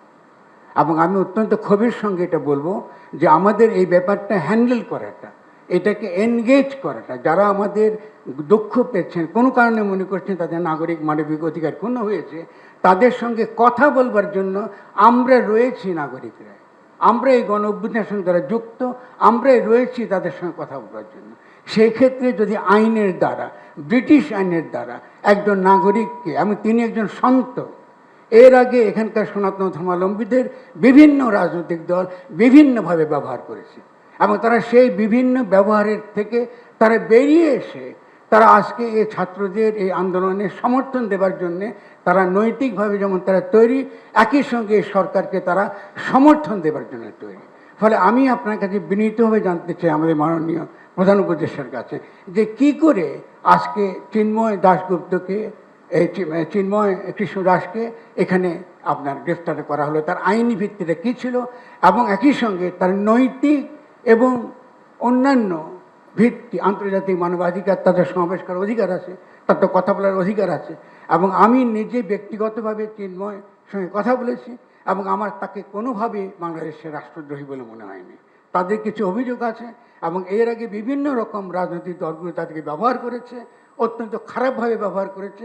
এই মানুষটি সেই ব্যবহার থেকে বেরিয়ে এসে, যেহেতু সে একটা সন্ত, একজন সাধু, তিনি এসে চেষ্টা করছেন সকলের সঙ্গে মিশে এটা করতে। ফলে তার কোনো কোনো কথার মধ্যে আমাদের হতে পারে, আমরা দ্বিমত করতে পারি, অমত করতে পারি, তর্ক করতে পারি, কিন্তু অবশ্যই তিনি বাংলাদেশের রাষ্ট্রদ্রোহী, বাংলাদেশকে ধ্বংস করতে চায়, এরকম কোনো রকম তৎপরতার সঙ্গে যুক্ত আছে। এটা আমার কাছে কোনো প্রমাণ নেই, অন্তত আমার কাছে নাই। যদি আমাদের স্বরাষ্ট্র মন্ত্রীর কাছে থাকে, আমি আনন্দ চিত্তে এটা দেখব। তো আমি মনে করি যে এই যে একটা বড় বিপদের মধ্যে আমরা বাংলাদেশকে ফেলে দিয়েছি, এই বিপদটা আমরা উদ্ধার পাওয়াটা এখন অত্যন্ত গুরুত্বপূর্ণ। আজকে যে ভাবমূর্তি নষ্ট হয়েছে আমাদের, আমি অত্যন্ত দুঃখের সঙ্গে কথাটা বলছি। এতগুলো মানুষ মারা গেল, এতগুলো ছেলে পঙ্গু হয়ে রয়েছে, সেখানে আমরা এখানে বাংলাদেশকে একটা জঘন্য দেশ হিসেবে, যেখানে সংখ্যালঘুরা নিরাপদ নয়, এইভাবে আমরা আমাদেরকে আজকে সারা পৃথিবীতে আগে করা হচ্ছে। অথচ এই ধরনের লোকদেরকে, চিন্ময় যিনি যে সন্ত, তাকে নিয়ে আজকে সারা পৃথিবীকে আমি বলতে পারতাম যে বাংলাদেশের সংখ্যালঘুরা আপনার মোটো আপনার অনিরাপদ নয়, তাদের উপর যে নির্যাতন হয়েছে, নিঃসন্দেহে সেই নির্যাতনের একটা অবশ্যই তার একটা বিহিত হবে। এখানে দেবত্ব সম্পত্তি দখল হয়েছে আওয়ামী লীগের আমলে। এখানে আমি জানি যে আরও যারা আছেন, বৌদ্ধ আছে, বিভিন্ন বৌদ্ধ মঠ আছে, বৌদ্ধ বিহারের কথা বলা আছে, এগুলো তো দখল হয়েছে এর আগে সরকারের আমলে। তবে এই সরকার তো উচিত ছিল এই যে বিষয়গুলো, যেগুলো তারা আন্তরিকভাবে হাজির করার চেষ্টা করছেন, এটা মনোযোগ দিয়ে শোনা। তো আমি বিনীতভাবে অনুরোধ করবো। তাছাড়া আরেকটা কথা বলি, মাজার ভাঙ্গা হচ্ছে, মাজার ভাঙ্গা হচ্ছে। যারা মাজার ভাঙতে, আমি গত কদিন আগে মাজার ভাঙ্গা হয়েছে, একটার পর একটা মাজার ভাঙ্গা হয়েছে, যেটা একদম ইসরায়েলি নীতিতে। ইসরায়েলও কিন্তু যেটা করে দক্ষিণ আপনার ওয়েস্ট ব্যাংকে, যে এখানকে ইসলামের যে ইতিহাস, চারদিক ইতিহাসে পীর মুর্শেদ অলি আউলিয়ারা তারা যে ভূমিকা রেখেছেন, সে ঐতিহ্যকে মুছে ফেলা, ইতিহাসকে মুছে ফেলা, স্মৃতিকে মুছে ফেলা। শাহপরানের মাজারকে ধ্বংস করা হয়েছে, এরপর একটা পর একটা মাজার ধ্বংস করা হচ্ছে, কিন্তু এই সরকারের দিক থেকে আমরা কিন্তু কোনো প্রকার সত্যিকারের শক্ত কোনো অবস্থান দেখি না। যারা মাজার ভেঙেছে, আমি স্বরাষ্ট্র মন্ত্রণালয় থাকলে প্রশ্ন করতাম, তারা যারা ভেঙেছে তাদের বিরুদ্ধে তো কোনো মামলা হয় না, তাদের কাউকে তো গ্রেফতার করা হয় না। তাই এটা তো চলতে পারে না রাষ্ট্রীয়ভাবে। কারণ আজকে আমরা যে জায়গায় এসেছি, আমি এখানে যারা হাজির হয়েছেন, মূলত যারা স্টেক হোল্ডার, যারা মূলত দাবি তুলছেন যে তাদের যে সকল অধিকার রয়েছে, তারা নাগরিক অধিকার আছে, মানবিক অধিকার আছে, সমাবেশ করার অধিকার আছে, অনেক ক্ষেত্রে আমাদের সঙ্গে তাদের একমত নাও। ধন্যবাদ। কিন্তু আলোচনা করবার একটা পরিবেশটা তৈরি করার জন্য আমি শুধুমাত্র বিনীত অনুরোধ জানাবো যে চিন্ময় কৃষ্ণ দাসের বিরুদ্ধে সত্যিকারে কোনো অভিযোগ যে না থাকে, প্রথম কাজ হচ্ছে তাকে মুক্তি দেওয়া, তাকে জামিন না দেওয়াটা due process of the law এর লঙ্ঘন। আমরা যারা আইনের একটু বুঝি, এইগুলো আমাদেরকে যে রাষ্ট্রের তরফ থেকে যদি এগুলো আমরা আন্তরিকভাবে যে এগুলোকে আমি হ্যান্ডেল করতে না পারি, আমি মনে করি আমরা অত্যন্ত বিপজ্জনক দিকে খুব দ্রুত দিয়ে চলেছি। আমি অত্যন্ত দুঃখিত, আমি অত্যন্ত আবেগের সঙ্গে কথা বলেছি, এবং যেহেতু আমরা লড়ছি, রাস্তায় রয়েছে, এই জন্য আমার মধ্যে আবেগটা থাকবে, এটা অত্যন্ত স্বাভাবিক। আমি সবাইকে আবারও ধন্যবাদ জানাচ্ছি আমার পক্ষ থেকে, আপনার সকলের সরঞ্জাম। সবাইকে অনেক ধন্যবাদ। আমি খুব দুঃখিত, আমার গলাটা ভালো নেই। আমি ডেঙ্গু রোগ থেকে মুক্ত হয়ে আজকে প্রথম বের হলাম, এই জন্য আমার গলাটা ভালো নেই। দয়া করে পরিচয়টা দিয়ে নেবেন। আমি ভিক্ষু সুনন্দ প্রিয়, সাধারণ সম্পাদক বাংলাদেশ বুদ্ধিস্ট ফেডারেশন এবং উপাধ্যক্ষ আন্তর্জাতিক বৌদ্ধ বিহার। আমার এটা মনে হয় দ্বিতীয়বার মাননীয় প্রধান উপদেষ্টার সাথে বৈঠকের সৌভাগ্য হলো উনি দায়িত্ব নেওয়ার পরে। আমি বৌদ্ধ সম্প্রদায়ের পক্ষ থেকে ওনার দীর্ঘায়ু কামনা করছি, সুস্বাস্থ্য কামনা করছি, উনি যাতে দেশের যে দায়িত্ব নিয়েছেন সফলভাবে সমাপ্ত করতে পারেন, এটাই আমার প্রথম। আর দ্বিতীয়ত কথা হচ্ছে, বিশেষ করে আমি রামুর সন্তান, আপনারা জানেন 2012 সালে এক রাতে আমার টেস্টটা বৌদ্ধবিহার জ্বালিয়ে দেওয়া হয়েছিল, অনেক ঘরবাড়ি জ্বালিয়ে দেওয়া হয়েছিল, কিন্তু আমরা বৌদ্ধবিহারগুলো পেয়েছি কিন্তু বিচার পাইনি। অর্থাৎ প্রলেপ দেওয়া হয়েছে, তার ক্ষত কিন্তু শুকায়নি। আমরা এরকম কোনো কিছু কামনা করি না। ছোট ছোট ঘটনা বিভিন্ন জায়গায় ঘটছে, সংখ্যালঘুদের এটা অস্বীকার করার উপায় নেই। যেমন আমাদের পার্বত্য চট্টগ্রামে আমাদের মাননীয় প্রধান উপদেষ্টা দায়িত্ব নেওয়ার পরে খাগড়াছড়িতে এবং রাঙ্গামাটিতে দুবার ঘটনা ঘটেছে, অনেকের ঘরবাড়ি জ্বালিয়ে দেওয়া হয়েছে, দোকানপাট জ্বালিয়ে দেওয়া হয়েছে। এই যে ক্ষত তৈরি হয়েছে এটা কিন্তু এখনো শুকায় নাই। তারা কঠিন চিব দান বর্জন করেছে পার্বত্য বৌদ্ধরা। আমরা এত বলার পরেও তারা করতে পারে না, সাহস করেনি। আপনারা জানেন রাঙ্গামাটি রাজবন বিহারে 3-4 লক্ষ মানুষের সমাবেশ হয় কঠিন চিবোদ্দানে। এবছর তারা উপাসক উপাসিকের কান্না করেছে মানে কঠিন চিবোদ্দান থেকে। তো বিশেষ করে এই ধরনের যাতে কোনো ঘটনা না ঘটে আমি আমাদের মাননীয় প্রধান উপদেষ্টার কাছে অনুরোধ করব। বিশেষ করে আমরা যারা প্লেন বৌদ্ধ প্লেনে আছে, আমরা খুব সুন্দর করে করেছি, আমাদের মধ্যে সমস্যা হয়নি। আমরা প্রশাসনের সহযোগিতা পেয়েছি, আর্মির সহযোগিতা পেয়েছি।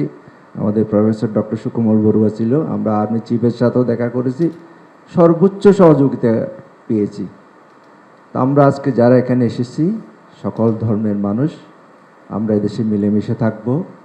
আমাদের যারা হুজুরের আছে আপনাদের প্রতি একটু বিনীত অনুরোধ, আপনারা যারা ওয়াজ করেন বয়ান করেন একটু শান্তি সম্প্রীতির কথাগুলো একটু বেশি করে বলবেন, কারণ শান্তি সম্প্রীতি ছাড়া কেউ সুখে থাকতে পারবেন না এদেশে। এদেশকে যদি আমরা সুন্দর বিশ্ব দরবারে তুলে ধরতে চাই, এটা শান্তি সম্প্রীতি সংহতি সকল সম্প্রদায়ের মধ্যে এটা প্রীতিবন্ধনটা এটা অটুট দৃঢ় রাখতে হবে।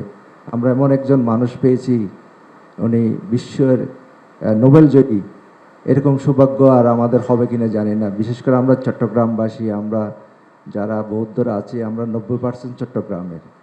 আমরা স্বাভাবিকভাবেই ওনার প্রতি আমরা মানে আমাদের একটা আলাদা সফট কর্নার, একজন বিশ্বজয়ী মানুষ আমরা পেয়েছি, শান্তির দূত এদেশে। উনি যতদিন আছেন যাতে আমাদের দেশটা সমুন্নত থাকে এবং ঐক্য সংহতির বিষয়ে কোনো কম্প্রোমাইজ নাই।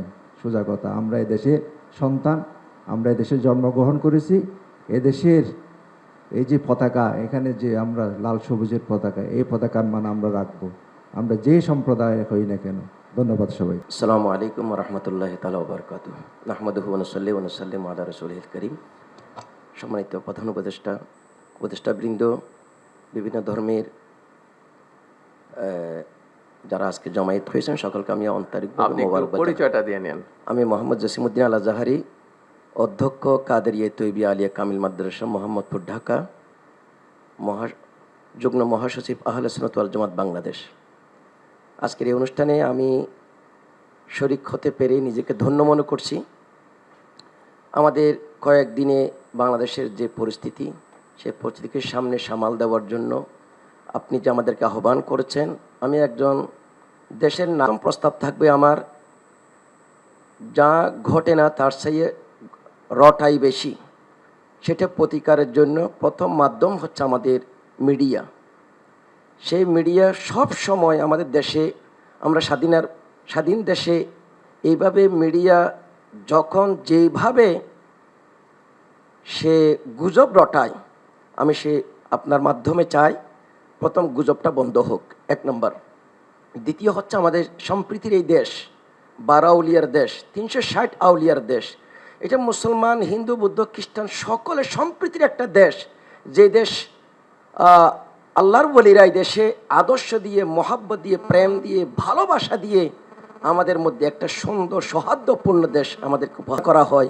আমার মনে হয় অনেকাংশে লাঘব হবে আমাদের এই গুজবটা এবং অন্যায় করাটা। তৃতীয় প্রস্তাব আমার প্রস্তাব যে আমাদের বিশেষ করে আমরা যারা মাদ্রাসা লাইনে বা বিভিন্ন ধর্মের বড় পদে থাকি, আমাদেরও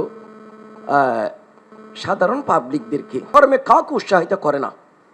পৃথিবীর যত ধর্ম আছে প্রত্যেক ধর্মের নীতি হচ্ছে মানব প্রেম, ভালোবাসা। ইরহামু মান ফিল আরদি ইয়ারহামুকুম মান ফিস সামা। আল্লাহর হাবিব বলেছেন, তোমরা জমিনে যারা থাকে তাদেরকে ভালোবাসো, আকাশের ফেরেশতারা তোমাদেরকে ভালোবাসবে। সেই অমীয় বানিয়ে নিয়ে আমরা যদি এগিয়ে যাই, আমার পার্শ্ববর্তী একজন হিন্দু থাকেন, আমি তার উপর আঘাত করব কেন? আমার পার্শ্ববর্তী খ্রিস্টান আছে, তাকে আঘাত করব কেন? সেইভাবে যদি আমরা আলেম ওলামা আমাদের নসিহতে, মসজিদে, আমরা আমাদের মন্দিরে আমরা মানুষকে যদি বুঝাই, আশা রাখি আমাদের এইভাবে ছোট ঘটনাকে কেন্দ্র করে বড় থেকে একটা দেশে আমাদের বিরুদ্ধে প্রভাকাণ্ডা ছড়াবে, এটা হতে পারে না। আমি আশ্বস্ত করছি আপনাকে, আমরা যারা আহলে সুন্নাত ওয়াল জামাত, আমরা আপনার ডাকে যে কোনো সময় সাড়া দেব। দেশ রক্ষার্থে, দেশের শান্তি এবং সম্প্রীতি রক্ষার্থে যা যা করণীয় আপনাদের মাধ্যমে যদি আমাদেরকে অনুরোধ বলেন, আমরা আপনার পাশে থাকবো। ধন্যবাদ। এই প্রত্যাশা রেখে শেষ করছি। আমার নাম ফিলিপ গাইন। আর ফিলিপ, খুব সংক্ষেপে, এই জন্য যে আমাদের এই 30 মিনিটের মধ্যে শেষ করতে হবে সভা, কারণ এরপরে আরেকটা প্রোগ্রাম আছে। খুব সংক্ষেপেই বলবো, সেটা হচ্ছে আমি কোনো আপনার ধর্মীয় নেতা নই বা কোনো রাজনৈতিক নেতা নই। আমি একজন মাঠকর্মী, গবেষণা কাজ করি, পার্ট টাইম শিক্ষকতাও করি, বিশ্ববিদ্যালয়ে কমিউনিকেশনসের শিক্ষকতা করি। তো আমি 2:30টার সময় ফোন পেয়েছি, এখানে 3:30টার মধ্যে উপস্থিত হয়েছি একটা বিষয় বলার জন্য, যে আমি মূলত পরিবেশ নিয়ে কাজ করি, গবেষণা করি এবং মানবাধিকার নিয়েও কাজ করি। সেখানে বিশেষ করে আমরা একটা সেন্টার করেছি গত 30 বছর ধরে কাজ করতে করতে প্রান্তিক মানুষদের নিয়ে। তো যখন আমন্ত্রণ পেলাম তখন ভাবলাম যে হয়তো 2-1টা কথা বলতে পারবো। আমরা 30 নভেম্বর একটা বড় ধরনের অনুষ্ঠান করেছি, সারাদিনব্যাপী কর্মশালা। সেখানে প্রফেসর রেহমান সোবহান উপস্থিত ছিলেন এবং উনি শুনলেন, ওনার সাথে বেশ কয়েকদিন ধরে আলাপ হচ্ছে। বললো যে ফিলিপ, তুমি এই যে যাদের নিয়ে কাজ করো, হরিজন, ঋষি, যারা শুকর চড়ায়, কায়পুত্র, বেদে, ক্ষুদ্র জাতিসত্তার মানুষ, এদের প্রতি যে বৈষম্য হচ্ছে, তুমি কি সেটা বলতে পারছো? তোমার কথা কি কেউ শুনছে? তাই আমি বললাম, আমরা চেষ্টা করছি। আমরা যে সহিংসতা দেখি, সংঘর্ষ দেখি, একটা হচ্ছে প্রত্যক্ষ, এবং প্রত্যক্ষ সহিংসতার পেছনে তো পরোক্ষ অনেক সহিংসতা কাজ করে। এই যে ছাত্র সমাজ যে আন্দোলন করেছে, তারা প্রথমে কোটা বিরোধী আন্দোলন করেছেন, কিন্তু পরে দেখা গেল আসলে বিষয়টা তো বৈষম্যের বিষয়। তারা বৈষম্যের অবসান চান এবং ওনারা জয়ী হয়েছেন। যদি জয়ী না হতেন তাহলে এত যে এই বৈষম্যের বিরুদ্ধে গিয়ে যে আন্দোলন হয়েছে, তাতে যত রকমের সহিংস ঘটনা ঘটেছে, তাদের অবস্থা কি হতো?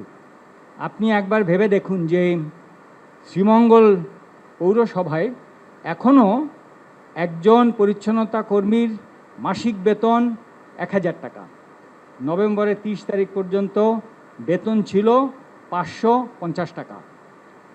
কয়েক বছর আগে পর্যন্ত পার্বতীপুর একজন হরিজনের বেতন ছিল 250 টাকা মাসে। চা বাগানে একজন শ্রমিকের বেতন 178 টাকা। এরা যে বৈষম্যের শিকার, এবং এরকম আরও অনেক রকমের পেশাগোষ্ঠী বাংলাদেশে আছে। তো আমরা এই সমস্ত বিষয় যখন উত্থাপন করলাম, উনি পরামর্শ দিলেন, ফিলিপ, তোমাকে আমরা দায়িত্ব দিলাম, তুমি প্রধান উপদেষ্টা প্রফেসর ইউনূসের সঙ্গে দেখা করবা এবং করে তাকে এই যে তোমার 50খানা বইপত্র গবেষণাপত্র আছে এগুলো তাকে দিবা এবং বুঝিয়ে বলবা যে এই যে সহিংসতা বৈষম্য এর জন্য যেন আমাদের দেশে একটা স্থায়ী কোনো কাঠামো থাকে। যেমন এখনই সংস্কার হচ্ছে, এই সংস্কারের মধ্যে এই বিষয়গুলো আসছে কিনা, যে এই যে একজন শ্রমিক 550 টাকা পাচ্ছে মাসে, একজন শ্রমিক 178 টাকা পাচ্ছে, এই সমস্ত বিষয়গুলো যাতে আসে এইটা তোমার দায়িত্ব, তুমি এগুলো উপস্থাপন করবা। তার জন্য যদি একটা সংস্কার কমিশন হয় এদের জন্য, এই মানুষদের জন্য, আমাদের ব্রাত্যজন রিসোর্স সেন্টার, সেখানে আমরা হিসাব করে দেখেছি যে আমরা 7 মিলিয়ন মানুষের জন্য কাজ করি, কিন্তু আমরা কোনো সার্ভিস না, আমরা বেসিক্যালি গবেষণা।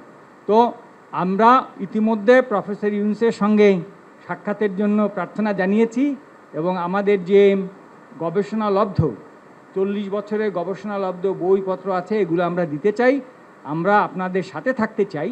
যে সহিংসতা আমরা সবসময় দেখি, এগুলো নিয়ে আমরা সবসময় আলোচনা করছি, কিন্তু যেগুলো অপ্রত্যক্ষ পরোক্ষ যে সহিংসতা, যে বৈষম্য, সেটার প্রতি নজর দিতে গেলে আমাদের একটা কাঠামো থাকতে হবে। অনেক ধন্যবাদ। সবাইকে ধন্যবাদ। অনেক ধন্যবাদ মাননীয় প্রধান উপদেষ্টা মহোদয়কে আমাদেরকে আজকে এই চমৎকার আয়োজনে সামিল করবার জন্য। আমি কোনো ভূমিকা ছাড়াই মূল কথায় প্রবেশ করছি, সময় খুবই কম। আমাদের এই ছোট্ট এবং ক্ষুদ্র বাংলাদেশে ছোট বড় অনেক সমস্যাই আমাদের আছে। আমাদের এখানে গ্রাম থেকে শহরে ভাই ভাইয়ে যে কলহ হয়, কোন্দল হয়, সেটা পৃথিবীর অনেক দেশে কিন্তু হয় না। এই বাস্তবতাকে আমরা মনে হয় কেউই অস্বীকার করতে পারবো না। আমাদের এখানে যে রাজনৈতিক কোন্দল হয়ে আসছে 50 বছর ধরে, পৃথিবীর অনেক দেশেই কিন্তু সেটি হয় না। আমাদের অন্য যত কলহ, কোন্দল, অসম্প্রীতি, এ জাতীয় যে সকল বিষয় আছে যেগুলোর আমরা সবাই সমাপ্তি কামনা করি, সেগুলোর সাথে যদি আমাদের দেশের ধর্মীয় সম্প্রীতিকে আমি তুলনা করি, আমি এদেশের একজন নাগরিক হিসাবে আমি মনে করি যে আমাদের রাজনৈতিক কলহ, ব্যক্তিগত কলহ, পারিবারিক কলহের তুলনায় আমাদের দেশের ধর্মীয় কলহ উল্লেখ করবার মতো আছে বলে আমার কাছে মনে হয় না। অবশ্য এটি আমার মনে হওয়া না হওয়াতে কিছু আসে যায় না। এটি আমাদের সম্মানিত অন্য ধর্মাবলম্বী যে সমস্ত আমাদের বন্ধুরা আছেন, ভাইরা আছেন, শ্রদ্ধেয় ব্যক্তিবর্গ আছেন, এটি তাদের আমার মনে হয় বলতে হবে। আমি শুধু এটুকু বলবো যে 5ই আগস্ট আমার ফেসবুক পেজে কয়েক মিলিয়ন ফলোয়ার্সকে লক্ষ্য করে আমি একাধিকবার লাইভে এসেছি, যেটা আমার দীর্ঘ 10-12 বছরের সোশ্যাল মিডিয়ার ইতিহাসে কখনো আসেনি। প্রত্যেকটি লাইভে আমি চেষ্টা করেছি এদেশের সর্বশ্রেণীর সাধারণ মুসলমান সহ অন্যান্য ধর্মাবলম্বীদেরকে শান্ত রাখবার আহ্বান করার জন্য। চট্টগ্রামে যখন আইনজীবী আলিফ হত্যাকাণ্ড ঘটলো, সাথে সাথে আমি আমার দায়িত্ব থেকে নিজে এবং অন্যান্য আলেম ওলামাদের সাথে কথা বলেছি। আমি যতটুকু জানি এখানে অনেক সিনিয়র ব্যক্তিবর্গ আছেন, ওলামা একরাম আছেন। এদেশে ওলামা একরাম সবসময় সম্প্রীতি এবং শান্তি বজায় রাখার জন্য তারা কাজ করে চলেছেন এবং আমার জানা মতে ওলামা একরাম রিনাউন্ড কোনো আলেম কখনো অন্য ধর্মাবলম্বীদের কোনো প্রকার শান্তি বিঘ্ন সৃষ্টি করার মতো কোনো কাজ, কোনো আহ্বান, কোনো উদ্যোগ তারা কখনো নিয়েছেন বলে আমার জানা নেই। পৃথিবীর অনেক দেশে যারা আমাদেরকে সকাল বিকাল নসিহত করেন, আমি তাদের প্রতি শ্রদ্ধা রেখে বলছি, সেখানে যেরকম আমরা দেখি দলে দলে মানুষ গিয়ে বিভিন্ন ধর্মাবলম্বীদের উপাসনালয়ে হামলা করে, আমাদের দেশে বিচ্ছিন্ন ঘটনা ঘটে না আমি তা বলবো না, তবে রিনাউন্ড ওলামা একরাম অত্যন্ত দায়িত্বশীল এবং দায়িত্বশীলতার পরিচয় তারা দিয়ে থাকেন। আমার মনে হয় এই জিনিসটা আমাদের অব্যাহত গতিতে এগিয়ে নিয়ে যেতে হবে। আমি আমাদের অন্য ধর্মাবলম্বী যে বন্ধুরা আছেন, ভাইরা আছেন, তাদেরকে বলবো প্রপাগান্ডায় আমরা যেন কোনোভাবে কান না দেই। আপনারা যদি কখনো সমস্যা বোধ করেন, আমি ব্যক্তিগতভাবে বলতে পারি আমার কথা, 5ই আগস্টে একটি হিন্দু পরিবার একজন মেজরের মাধ্যমে আমার সাথে যোগাযোগ করেছিলেন। আমি আমার সাধ্য অনুযায়ী তাদের নিরাপত্তার জন্য আমাদের যে সমস্ত ভাই বন্ধু আছে তাদের দিয়ে খুলনার একটি জায়গায় আমি ব্যবস্থা করেছি। আমার মনে হয় বাংলাদেশের যত বড় মাদ্রাসা আছে এখানে সব নেতৃত্বশীল ওলামা একরাম আছেন। আপনারা যদি কখনো কোনো মাদ্রাসায় গিয়ে বলেন যে আমাদের নিরাপত্তা বোধহয় আমরা ভয়ের মধ্যে আছি, নিরাপত্তাজনিত শঙ্কায় আছি, আমার মনে হয় আমাদের আইনশৃঙ্খলা রক্ষাকারী বাহিনী যেরকম আপনাদের পাশে দাঁড়াবে, ওলামা একরাম তাতে ন্যূনতম কার্পণ্য করবে না। যেভাবে পুজোর সময় মাদ্রাসার ছেলেরা মন্দিরগুলোকে পাহারা দিয়েছে, আমার মনে হয় পৃথিবীতে এটা বিরল একটা দৃষ্টান্ত এবং এটি কিন্তু আমাদেরকে আশা জাগায়। আমি আশা করব যে আমরা কোনো প্রপাগান্ডায় পা দেব না এবং আমরা মিলেমিশে আমাদের প্রিয় স্বদেশকে গড়ে তুলব। আমরা যে যে ধর্মে বিশ্বাসী হই না কেন, প্রিয় স্বদেশটা আমাদের সকলের। আমাদের স্বদেশে কোনো কালিমা লাগুক আমরা চাই না। আমরা সকলের সম্মিলিতভাবে ঐক্যবদ্ধ থাকতে চাই, ঐক্যবদ্ধ রাখতে চাই। আমরা যদি সবাই ঐক্যবদ্ধ থাকি তাহলে আমাদের দেশটি ভালো থাকবে, আমরা ভালো থাকবো। আমি আশা করছি আমাদের ঐক্যে কেউ চির ধরাতে পারবেন এবং এক্ষেত্রে আমাদের সীসাডালা প্রাচীরের মতো চলতে হবে। আমাদের কোনো সমস্যার জায়গা থাকলে অবশ্যই আপনারা বলবেন, আমরা সেই জায়গাটাকে সংশোধন করব। কিন্তু আমরা আমাদের প্রিয় স্বদেশকে সমৃদ্ধ দেখতে চাই, মাথা উঁচু করে দাঁড়াতে পারে সেরকম দেখতে চাই। আমাদের তরুণরা আমাদেরকে যে নতুন বাংলাদেশ এনে দিয়েছেন, স্যারের নেতৃত্বে যে নতুন বাংলাদেশ এগিয়ে যাচ্ছে, এই অগ্রযাত্রাকে কোনো শক্তি যেন থামাতে না পারে। আমার মনে হয় ধর্ম বর্ণ নির্বিশেষে আমাদের প্রত্যেকেরই ঐক্যবদ্ধ থাকার, ঐক্যের শপথ নেওয়ার সময় এখন সবচেয়ে গুরুত্বপূর্ণ। সে বিষয়টি আমি সবার নজরে এনে আমি আমার বক্তব্য শেষ করছি। ধন্যবাদ সবাই। সভায় উপস্থিত অন্তর্বর্তীকালীন সরকারের মাননীয় প্রধান উপদেষ্টা ডক্টর মোহাম্মদ ইউনূস সহ অন্যান্য উপদেষ্টাবৃন্দ ও সম্মানিত ওলামা, সম্বোধনের দরকার নেই, আপনি আপনার পরিচয়টা দিয়ে আমি আমার যথাযোগ্য শুভেচ্ছা ও প্রীতি নমস্কার জ্ঞাপন করছি। আমি রামকৃষ্ণ মঠ ও রামকৃষ্ণ মিশনের সহ সম্পাদক। আমাদের স্বামীজি একটু অসুস্থের জন্য কলকাতায় ওনাকে ট্রিটমেন্টে পাঠানো হয়েছে। ওনার পক্ষ থেকে আমি একটু পাঠ করেই আমি শোনাবো আপনাদের। আমরা একজন এক ধর্মাবলম্বী হলেও আমরা প্রত্যেকে এদেশের নাগরিক। সনাতন ধর্মের রামায়ণে আছে জননী জন্মভূমিশ্চ স্বর্গদপি গরীয়সী, অর্থাৎ জননী ও জন্মভূমি স্বর্গের চেয়েও শ্রেষ্ঠ। দেশ আমাদের কাছে দেশ মাতৃকা। নিজের মায়ের প্রতি যেমন আমাদের ভালোবাসা রয়েছে, তেমনি দেশ মাতৃকার প্রতিও আমাদের ভালোবাসা রয়েছে। আমরা মনে করি মাতৃভূমি বা নিজ দেশের প্রতি প্রত্যেক নাগরিকের সেই ভালোবাসা থাকা অবশ্যই উচিত। সে সাথে এ ভালোবাসাকে হৃদয়ে লালন করে মানবিক মূল্যবোধ ও সম্প্রীতির ভাব বজায় রেখে দেশ ও জাতির শান্তি ও উন্নয়নে যথাসাধ্য নিয়োজিত হওয়া প্রত্যেক নাগরিকের পবিত্র দায়িত্ব ও কর্তব্য বলে আমরা মনে করি। রামকৃষ্ণ মঠ ও রামকৃষ্ণ মিশন মানবিক মূল্যবোধ ও সম্প্রীতির আদর্শ শুধু লালনই করে না, কাজেও সে আদর্শ বাস্তবায়ন করার চেষ্টা করে। রামকৃষ্ণের প্রদর্শিত যত মত তত পথ, এ আদর্শকে হৃদয়ে ধারণ করে রামকৃষ্ণ মঠ ও রামকৃষ্ণ মিশন বাংলাদেশের ঢাকা কেন্দ্রসহ অন্যান্য শাখা কেন্দ্রে সনাতন ধর্মের অনুষ্ঠান ছাড়াও অন্য ধর্মের বিশেষ পর্বসমূহ যেমন ঈদে মিলাদুন্নবী, খ্রিস্টমাস, ঈদ ও বুদ্ধ পূর্ণিমা সকলের আন্তরিক সহযোগিতায় যথাসাধ্য মর্যাদায় পালন করে থাকে। সারা বিশ্বে মানুষ রামকৃষ্ণ মঠ ও রামকৃষ্ণ মিশনের এ উদার সম্প্রীতির ভাবাদর্শ ও এর প্রায়োগিক বিষয়টি বিশেষভাবে প্রত্যক্ষ অনুধাবন করে থাকেন। রামকৃষ্ণ মঠ ও রামকৃষ্ণ মিশনের সম্প্রীতির ও ভাবাদর্শ ও তদনুরূপ কাজ বিশ্বের চিন্তাশীল ব্যক্তিসহ সাধারণ মানুষের কাছে বিশেষভাবে সমাদৃত। স্বামী বিবেকানন্দের প্রদর্শিত শিবজ্ঞানে জীব সেবার আদর্শকে ধারণ করে রামকৃষ্ণ মঠ ও রামকৃষ্ণ মিশনের ঢাকা কেন্দ্রসহ বাংলাদেশের অন্যান্য কেন্দ্রসমূহ শিক্ষা, স্বাস্থ্য, মানবিক মূল্যবোধের উন্নয়ন ও দুর্যোগকালীন সময়ে ত্রাণ সেবা কার্যক্রম সহ অন্যান্য উন্নয়নমূলক কার্যক্রমে রাষ্ট্রের উন্নয়ন সহযোগী প্রতিষ্ঠান হিসেবে কাজ করছে শতবর্ষেরও অধিক সময় যাবৎ। উল্লেখ্য, এ কার্যকর্মসমূহ পরিচালিত হয় জাতি ধর্ম নির্বিশেষে সকলের জন্য। সম্প্রতি অনুষ্ঠিত শ্রী শ্রী দুর্গাপূজায় দেশের অন্তর্বর্তীকালীন সরকার, সেনাবাহিনী সহ আইন শৃঙ্খলা রক্ষাকারী বাহিনীর সর্বাত্মক সহযোগিতা আমরা কৃতজ্ঞ চিত্তে স্মরণ করি। আমরা মনে করি মানুষের অন্তরের ভাবই তাকে তদনুরূপ কাজে প্রেরিত করে। আমরা যদি অন্তরে সম্প্রীতির ভাব লালন করি, আমাদের কাজেও তারই প্রতিফলন হবে। সম্প্রীতির ভাবকে সকলের মধ্যে ছড়িয়ে দেওয়ার জন্য স্বামী বিবেকানন্দ আমাদের এক যুগোপযোগী আদর্শ দিয়ে গেছেন 1893 সালের চিকাগো ধর্ম সম্মেলনে। সেটি হচ্ছে বিবাদ নয় সহায়তা, বিনাশ নয় পরস্পরের ভাব গ্রহণ, মতবিরোধ নয় সমন্বয় ও শান্তি, আমরা যদি সহানুভূতির সাথে পরস্পরের সমস্যাসমূহ পর্যালোচনা ও বিবেচনা করি এবং সমন্বয় ও সহায়তার দৃষ্টিভঙ্গি দিয়ে সমস্যা সমাধানের চেষ্টা করি, তবে যে কোনো সংকট মোকাবেলা সহজতর হয়। এতে শান্তি বজায় থাকে।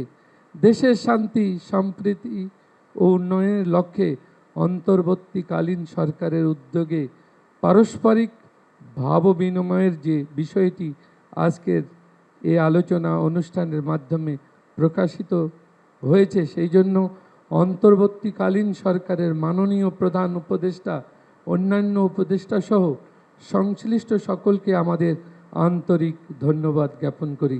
ধন্যবাদ। যুগ যুগ ধরে দেশের অসাম্প্রদায়িক যে ঐতিহ্যের ধারাবাহিকতা বজায় থাকুক, দেশের শান্তি ও উন্নয়ন ত্বরান্বিত হোক, এ আমাদের প্রত্যাশা। সকলকে নমস্কার, ধন্যবাদ। আসসালামু আলাইকুম। সংক্ষেপে 2 মিনিট 3 মিনিটে, কারণ প্রায় শেষের দিকে চলে আসছে তো। আলহামদুলিল্লাহ ওয়াহদা ওয়াসসালাতু ওয়াসসালামু আলা মান লা নাবিয়্যা বা'দা। আমি আব্দুল্লাহ বিন আব্দুর রাজ্জাক। প্রায় 3 কোটি 3.5 কোটি যে জনগণ আছে তাদেরই একজন প্রতিনিধি বলতে পারেন। তো এই মোটামুটি সংক্ষিপ্ত পরিচয়। আমার কথা হচ্ছে, আজকে যে বিষয়টি নিয়ে এখানে আমরা আলোচনায় বসেছি, এটির যদি আমরা মূলে হাত না দিই, আসল জায়গায় যদি হাত না দিই, তাহলে এটিকে সমাধান করা সম্ভব নয়। বাংলাদেশে যে সকল ধর্মের মধ্যে সম্প্রীতি বিরাজ করে, তার সবচেয়ে বড় উদাহরণ হচ্ছে সাইফুল ইসলাম আলিফ হত্যার পরও বাংলাদেশে কোথাও কোনো প্রকার দুর্ঘটনা সংঘটিত হয়নি, এবং সকল আলেমওলামা নিজ নিজ জায়গা থেকে, আমি আমার জায়গা থেকে, সকল জ্ঞানীগুণী আলেমওলামা নিজ জায়গা থেকে ফেসবুকে বক্তব্যে সবাইকে শান্ত থাকার আহ্বান করেছে। সুতরাং আমাদের দেশে সাম্প্রদায়িক সম্প্রীতি আছে, কথা শতভাগ সত্য। তারপরও আমাদেরকে বসতে হচ্ছে কেন? ওই জায়গায় আমাদের হাত দিতে হবে। আমরা আসলে ভূ রাজনৈতিক আন্তর্জাতিক রাজনীতির শিকারে পরিণত হয়েছি। এই জায়গায় যদি আমরা সমাধান করতে চাই, তাহলে আমাদেরকে লক্ষ্য রাখতে হবে বড়। লক্ষ্য বড় রাখলে স্যার আপনার জন্য এটি সমাধান করা সুবিধা হবে। সেই বড় লক্ষ্যটি হচ্ছে, প্রকৃত অর্থে আমাদের পার্শ্ববর্তী দেশে সংখ্যালঘুরা নির্যাতিত। পৃথিবীর ইতিহাসে কোথাও এখন পর্যন্ত কোনো ইবাদতখানা এভাবে ভাঙ্গা হয়নি যেভাবে আগামী 6 নভেম্বর শুক্রবারের দিন বাবরি মসজিদ আজ থেকে 50 বছর পূর্বে ভাঙ্গা হয়েছে। পুলিশ হেফাজতে যেভাবে মুসলিমদের হত্যা করা হয়েছে, মুসলিম এমপিকে, রানিং এমপিকে, এভাবে কোথাও হয়নি। এরকম আরও অসংখ্য ঘটনা আছে যেটা আমাদের পার্শ্ববর্তী দেশে প্রকৃত অর্থে সংখ্যালঘুরা নির্যাতিত। আমাদের দায়িত্ব মানুষ হিসেবে এবং তাদের পার্শ্ববর্তী দেশ হিসেবে, এবং 47-এ আমরা যে ওয়াদা দিয়ে এই দেশটাকে স্বাধীন করেছিলাম, সেই ওয়াদা রক্ষার্থে আমাদের দায়িত্ব হচ্ছে আমাদের পার্শ্ববর্তী দেশের সংখ্যালঘু নির্যাতনের প্রতিবাদে আমাদেরকে আওয়াজ উঠানো। আমাদের দেশে কোনো সংখ্যালঘু নির্যাতন নাই, কিন্তু আমাদেরকে আওয়াজ উঠাতে হবে আমাদের পার্শ্ববর্তী দেশে যে সংখ্যালঘু নির্যাতন হচ্ছে সেটি নিয়ে। এই জন্য আমি আহ্বান জানাবো আমাদের মাননীয় প্রধান উপদেষ্টার প্রতি, যে তিনি যেন এই বিষয়টির প্রতি দৃষ্টি দেন, এবং সবাই আপনার সাথে আছে। গতকাল রাজনৈতিক দলগুলোকে দেখেছেন, আজকে ধর্মীয় নেতাদের দেখছেন, সকলেই আপনার সাথে আছে, এবং আপনার হাতকে মজবুত করার জন্য দেশে যে জাতিগত ঐক্য তৈরি হয়েছে, এটিকে আপনি সাহস হিসেবে ধরে নিন। ধরে নিয়ে আপনি আমাদের দেশের স্বাধীনতা এবং সার্বভৌমত্ব রক্ষার জন্য আন্তর্জাতিক জগতে ফাইট করেন, এবং আমাদের যে বন্ধু রাষ্ট্রগুলো আছে, সার্ককে শক্তিশালী করে, আমাদের বন্ধু রাষ্ট্রকে শক্তিশালী করে, যারা পাল্টা আমাদের উপর মিথ্যা অপবাদ দিয়ে আমাদেরকে ছোট করতে চাচ্ছে, তাদের সামনে আমাদের দেশের এই সাহস এবং সম্প্রীতিকে আপনি তুলে ধরুন। ধন্যবাদ। এতটুকুই আমি আপনার কাছে দাবি জানাবো। Thank you. সর্বপ্রথম আল্লাহ রব্বুল আলমিনের শুকর আদায় করছি। আল্লাহ তালা আমাদেরকে এই গুরুত্বপূর্ণ একটা বিষয় নিয়ে ফিকির করতে বসার তৌফিক নসিব করেছেন। এরপর মাননীয় প্রধান উপদেষ্টা সহ বাকি সকলের শুকরিয়া আদায় করছি। আমি সংক্ষেপে যে কথাটা বলতে চাই, আমার নাম আব্দুল মালেক, বাইতুল মোকাররম জাতীয় মসজিদের খতিব এবং দেশের একটি প্রতিষ্ঠান মার্কাজুদ দাওয়া আল ইসলামিয়া ঢাকা, এই প্রতিষ্ঠানের শিক্ষা বিভাগীয় প্রধান। যে কথাটি আমি বলতে চাচ্ছি সেটা হলো, সম্প্রীতি যদি আমরা চাই, আছে আলহামদুলিল্লাহ, এটাকে যদি বাকি রাখতে চাই, তাহলে সম্প্রীতি যারা নষ্ট করে সেই বিষয়ে আমাদেরকে নমনীয়তার সাথে অনমনীয় ব্যবস্থা গ্রহণ করতে হবে। এখন যে সংখ্যালঘুর কথা আমরা বারবার বলছি না, ইসলামের শিক্ষা কি? ইসলাম বলে, আবু বকর রাদিয়াল্লাহু তাআলা আনহু প্রথম খলিফা নবী করিম সাল্লাল্লাহু আলাইহি ওয়াসাল্লামের, উনি বলেছিলেন, তোমাদের মাঝে যে সবচেয়ে বেশি শক্তিশালী সে আমার কাছে দুর্বল যদি সে জালেম হয়, আর যে সবচেয়ে দুর্বল সে আমার কাছে সবচেয়ে বেশি শক্তিশালী যদি সে মজলুম হয়। এটা হলো বিষয়। জালিম এবং মজলুম, মজলুম যেই হোক তার পক্ষে আমাকে থাকতে হবে, আর জালিম সে যত বড় হোক, যত সংখ্যাগরিষ্ঠ যা যা তার থাকুক, তাকে জুলুম থেকে বিরত রাখা এটা দায়িত্ব। তথ্য সন্ত্রাস এটাকে যদি নিয়ন্ত্রণ না করা হয় তো আমরা সম্প্রীতি ঠিক রাখবো কীভাবে? সম্প্রীতি আছে, তাও এখানে তথ্য সন্ত্রাস করে পেরেশানি করা হবে। এটার ব্যাপারে অনমনীয় হতে হবে তথ্য সন্ত্রাসের বিষয়। আর আরেকটা গুরুত্বপূর্ণ বিষয় বলতে চাচ্ছিলাম, আমাদের ধর্ম সম্প্রীতির কথা যেটা আছে, ধর্মকে গুলিয়ে ফেলা এটা কিন্তু ধর্ম সম্প্রীতি না। ধর্মের অপব্যাখ্যা, একটা ধর্মে একটা জিনিস নাই, সেটাকে ওই ধর্মের উপরে চাপিয়ে দেওয়া হলো, অন্যদেরকে খুশি করার জন্য নিজের ধর্মের মধ্যে বাড়ানো কমানো হলো, এটার নাম কখনো ধর্ম সম্প্রীতির বিষয় না। প্রত্যেক জিনিসকে স্ব জায়গায় রাখতে হবে, এবং স্ব জায়গায় রাখলেই যথাযথ ফায়দা আমরা পাবো। আল্লাহ তাআলা আমাদেরকে তৌফিক দান করেন। ওয়া আখিরু দাওয়ানা আলহামদুলিল্লাহ। আউযু বিল্লাহি মিনাশ শাইতানির রাজিম। বিসমিল্লাহির রহমানির রহিম। ইয়া আইয়ুহান নাস ইত্তাকু রাব্বাকুম আল্লাযী খালাকাকুম মিন নাফসিন ওয়াহিদা। আল আয়া। ভূমিকা ছাড়া বলছি, আল্লাহ তাআলা সমস্ত মানব জাতিকে সম্বোধন করে বলেন, হে মানব সকল, তোমাদের সকলকে আমি একজন মানব থেকে সৃষ্টি করছি। সেই মানব হলেন হযরত আদম আলাইহিস সালাম। আমরা সকলেই আদম সন্তান হিসাবে আমরা সবাই ভাই ভাই। আমরা যে ধর্মেরই হই না কেন, আদম সন্তান হিসাবে বংশগতভাবে আমরা ভাই ভাই।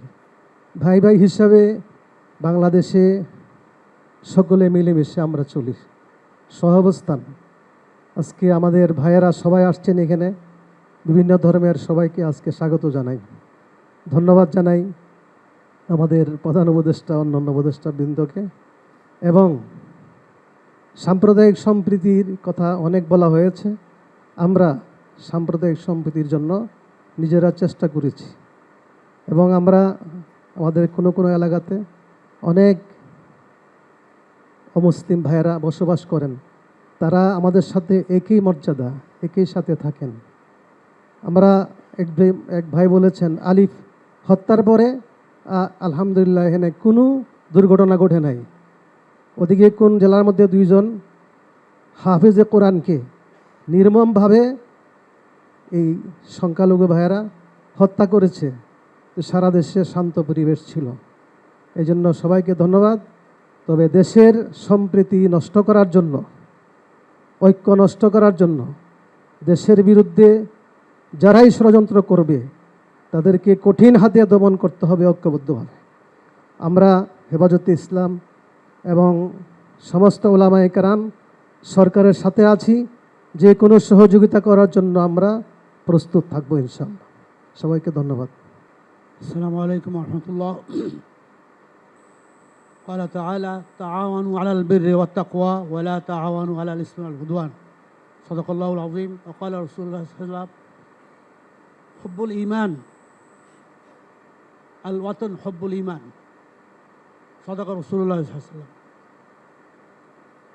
আজকের এই মহতি অনুষ্ঠানে যে বাংলাদেশের সমস্ত ধর্মীয় নেতারা, গুরুরা এবং আমাদের ওলামায়ে কেরাম, এদেশে 92% মুসলমান বসবাস করে এবং 6 থেকে 7% হিন্দু সম্প্রদায় বসবাস করে, মধ্য খ্রিস্টানরা বাকিরা। এখানে যে ইসলামের শিক্ষা, হুব্বুল ওয়াতন মিনাল ঈমান, এই হাদিস স্পষ্ট ঘোষণা করতে যে আমার দেশ, আমার মাটি, আমার জন্মভূমি, এটাকে ভালোবাসা ঈমানের অঙ্গ। এবং আমি যে বলছি প্রথম কোরআন শরীফের আয়াত, তাআওয়ানু আলাল ইসমি ওয়াল উদওয়ান, তোমরা ভালো কাজের সহযোগিতা করো, নেক কাজের সহযোগিতা করো, খারাপ কাজ থেকে ফিরে থাকো। আমাদের এই দেশটা দ্বিতীয় বৃহত্তম মুসলিম দেশ জনসংখ্যার দিক থেকে, কিন্তু এই দেশের সাম্প্রতিক সম্প্রদায়, অর্থাৎ আমরা হিন্দু, খ্রিস্টান, বৌদ্ধ, মুসলমান, আমরা সব একভাবে আছি, একই আমরা পরিবার, যেটা আপনি বারবার বলছেন আমাদের প্রধান উপদেষ্টা, আমাদের একই পরিবার। এখানে কার কোনো ধর্মীয় পরিচয় না, সে এই দেশের নাগরিক, এই দেশের সে সব কিছু এখানে থাকবে। কিন্তু বর্তমান যে পর্যায়ে আমাদের পার্শ্ববর্তী দেশকে দেখতেছি ভারত, যে তারা বিভিন্নভাবে এখানে উস্কানি দিচ্ছে, বিভিন্নভাবে ওখানে ওই যে আপনার ফ্যাসিস্ট হাসিনা সরকার ওখানে আছে, ওখানে বসে সব ষড়যন্ত্র করে কিভাবে দেশটাকে ধ্বংস করা যায়, কিভাবে দেশটাকে ক্ষতি করা যায়, এইটা সে করতেছে ওখানে বসে। এটা আমি আপনার মাধ্যমে অনুরোধ করব যে ভারত সরকারকে চাপ দেওয়া উচিত, তাকে তার বিচার বাংলার মাটিতে হবে, তাকে যেন ফেরত দেয়, কারণ সব ষড়যন্ত্র মূল হয়েছে সে। এখানে কোনো আমার হিন্দু খ্রিস্টান বৌদ্ধ ভাইরা সবাই বলতেছেন এখানে কোনো নির্যাতন হচ্ছে না, কোনো কিছু হচ্ছে না, কিন্তু মিডিয়াগুলো ভারতের অন্যান্য তারা আমাদের একটা মিথ্যা প্রচার করে, মিথ্যা, সম্পূর্ণ মিথ্যা, সেখানে আমাদের বিব্রত করতেছে। আমরা সবাই এক, যেটা আমার পূর্ববর্তী ভাইরা বলছে যে আপনার দুর্গাপূজার সময় আমাদের ছাত্ররা, মাদ্রাসা ছাত্র, তারা সব জায়গায় পাহারা দিচ্ছে। এমনকি যে আপনি জানেন যে আমাদের চরবনি ইউনিয়ন বিশাল ইউনিয়ন, আমরা সেখানে মণ্ডপ করে দিছি। হিন্দুরা সবাই বলছে যে তারা যে চরবনায় কোনো আমাদের আইন শৃঙ্খলা রক্ষা করবে দরকার নাই, এখানে পুলিশ দরকার নাই, আনসার দরকার নাই, মিডিয়ার দরকার নেই। কেন? মানে এখানে চরবনায় হুজুরাই আমাদের জন্য হচ্ছে। সেহেতু আমি আশা করি আমাদের উপদেষ্টা আছেন, প্রধান উপদেষ্টা এখানে আছেন, এই ব্যাপারে কঠোর ভূমিকা লাগে আন্তর্জাতিকভাবে, জাতিসংঘে, সব জায়গায়। এই যে ভারত আমাদেরকে অস্বস্তিতে রাখছে, এটাকে আপনি যথাযথভাবে ব্যবস্থা নেবেন, কারণ আপনি আন্তর্জাতিক মানের সব জায়গায় গ্রহণযোগ্যতা আছে। আপনি শান্তিতে নোবেল পুরস্কার পেয়েছেন, এটা আমাদের গর্ব। আপনিই পারবেন ইনশাল্লাহ, আপনার নেতৃত্বে এদেশে শান্তি, সুখ এবং আগামী দিন যাতে এই দেশে আমরা সবাই একসাথে মিলে একই মায়ের ছায়ার তলায় একই মাটিতে বাংলাদেশ থাকতে পারে। সমস্ত নিবেদন থেকে আল্লাহ আমাদের হেফাজত করুন। আসসালামু আলাইকুম। সংক্ষেপে বলছি, মাননীয় প্রধান উপদেষ্টা, আপনাকে আমরা ধন্যবাদ, কৃতজ্ঞতা জানাচ্ছি। আমার নাম স্বপন বড়ুয়া চৌধুরী, আমি শতাব্দী প্রাচীন বাংলাদেশ বৌদ্ধ সমিতির ঢাকা অঞ্চলের সাধারণ সম্পাদক। সময় সংকীর্ণ, শুধু এইটুকু বলছি আপনাদের সবাইকে, আমরা যারা বৌদ্ধরা আছি, বিশেষ করে সমতলে চট্টগ্রাম, কুমিল্লা, কক্সবাজার, রামুসহ এখন যারা আছি, আমরা খুব ভালো আছি। আমাদের সাথে কারো কোনো সংঘাত হয় না, কেউ আমাদের কোনো অমঙ্গলের চিন্তা করে না। আমরা সবসময় চাই যে আমাদের দ্বারা যেন কারো কোনো ক্ষতিও না হয়। নিজে যদি আমি ঠিক থাকি, কাজেই অন্য একটা কিছু কাউ আমাকে আঘাত করবে, সেরকম আমরা অন্তপক্ষে সমতলের বৌদ্ধরা সেদের চিন্তা করি না। তো আমরা খুব ভালো আছি এবং এভাবেই যেন সামনে থাকতে পারি, সেটাই আমরা কামনা করছি। ধন্যবাদ। অনেক ধন্যবাদ। আমি খালি পরিচয় দিব। আমার নাম জনসন উমরি, গারো কামাল পুরোহিত। আমরা অনেক কথাই বলেছি, সবাই বলেছি, আর সমস্যাগুলো আমরা জানি। সবাই যে কথাগুলো বললো, কিন্তু একটা কথা কেউ বলে নাই, আমি এটা বলতে চাই। আমরা আজকে এখানে যারা উপস্থিত হয়েছি, আমরা নিজ নিজ ধর্মে, নিজ নিজ মন্দিরে, মসজিদে গিয়ে আমরা আমাদের সৃষ্টিকর্তার কাছে প্রার্থনা করব। যারা এই কাজ করে তারা যেন মন ফিরায়, যেন তারা আমাদের মতো ভালো হতে পারে, এবং আমাদের এই অন্তর্বর্তী সরকারকে যেন সৃষ্টিকর্তা সাহায্য দান করেন, যেন সুন্দরভাবে তারা যেন রাষ্ট্র পরিচালনা করতে পারে। সবাইকে ধন্যবাদ। আলহামদুলিল্লাহ ওয়াকাফা ওয়া সালামুন আলা ইবাদিহিল্লাযীনা ইসতাফা, আম্মা বা'দ। আলহামদুলিল্লাহ, প্রধান উপদেষ্টা, অন্যান্য উপদেষ্টা এবং উপস্থিত সকলকে আন্তরিক মোবারকবাদ। আমি খুব লম্বা কথা বলবো না, দুই তিনটা কথা। এক নম্বর কথা হলো যে আমরা ছোট থেকে একেবারে বাংলাদেশের স্বাধীনতার পর থেকে এই পর্যন্ত যা দেখছি, আমাদের দেশে ধর্মীয় সম্প্রীতির মধ্যে কোনো বড় ধরনের কোনো সমস্যা আছে এটা আমরা কখনো দেখিনি। যতটুকু আমরা বারবারই উপলব্ধি করেছি, বিভিন্ন সময় বিভিন্ন কারণে এটাকে সামনে এনে এর পিছনে অন্য কিছু উদ্দেশ্য থাকে, সেই উদ্দেশ্য সাধনেই এই বিষয়টাকে সামনে আনা হয়। এজন্য আমি রাষ্ট্রের, বিশেষ করে আমাদের গোয়েন্দা বিভাগ, তাদের মাধ্যমে বিষয়গুলা রাষ্ট্রের সর্বোচ্চ ব্যক্তির কাছে দ্রুত সময়ের মধ্যে সেই সমস্যাগুলা চিহ্নিত হয়ে তার প্রতিকারের জন্য যদি কঠোর ব্যবস্থাপনা গ্রহণ করা হয়, তাহলে এই ধরনের সমস্যা বারবার আসবে না। দ্বিতীয় বিষয়, ওই কর্নার থেকে মৌলানা সাহেব যে কথাটা বলেছেন যে আমাদের পার্শ্ববর্তী রাষ্ট্রে আমাদের সংখ্যালঘু মুসলমান ভাই বোনদের উপরে অব্যাহতভাবে যে ধরনের অত্যাচার, অবিচার, জুলুম চলছে, এই ব্যাপারে আমরা একজন নাগরিক হিসেবে, মানুষ হিসাবে তাদের জন্য যেভাবে সোচ্চার হওয়া দরকার, আমাদের এই ক্ষেত্রে দুর্বলতা আছে। যখন মানুষ নিজ দায়িত্বের ব্যাপারে অসচেতন হয় তখন অন্যরা তার উপরে চেপে বসে। এজন্য আমি এই বিষয়টার প্রতিও বিশেষভাবে দৃষ্টি আকর্ষণ করব। সেই সাথে বর্তমান সারা দুনিয়াতে মিডিয়া তথ্য এর মধ্য দিয়ে মানুষকে অনেক প্রভাবিত করে।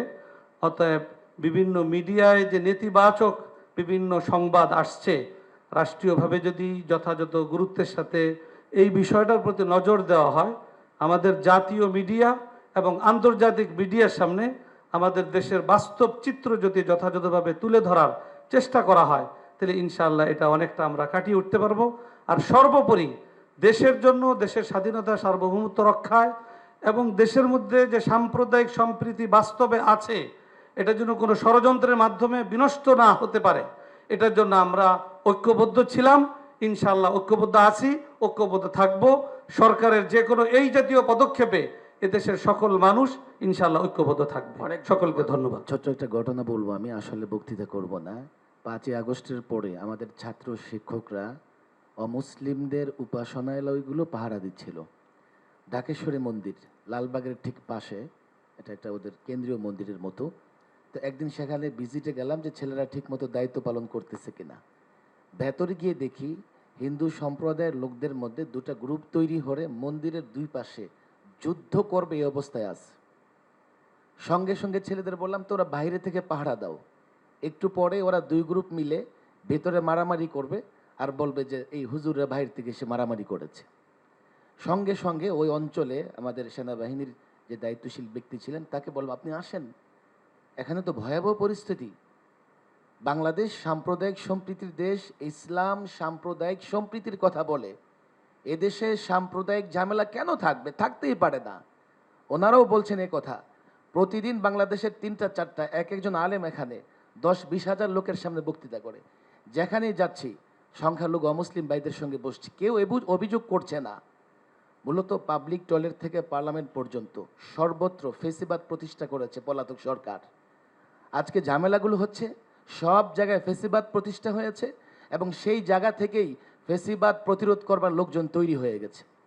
এই গণ্ডগোলগুলো ধর্মের কারণে নয়, ধর্মের কারণে হতেই পারে না। তারপরেও আমি বলবো আমরা সরকারকে সহযোগিতা করছি। অমুসলিম নেতৃত্ব যারা আসছেন আপনারা বলবেন, আমরা সরকারের পাশাপাশি বাংলাদেশের যেখানেই আপনারা নিরাপত্তাহীনতায় ভুগবেন আমরা আপনাদের পাশে দাঁড়াবো। শ্রদ্ধেয় উপস্থিত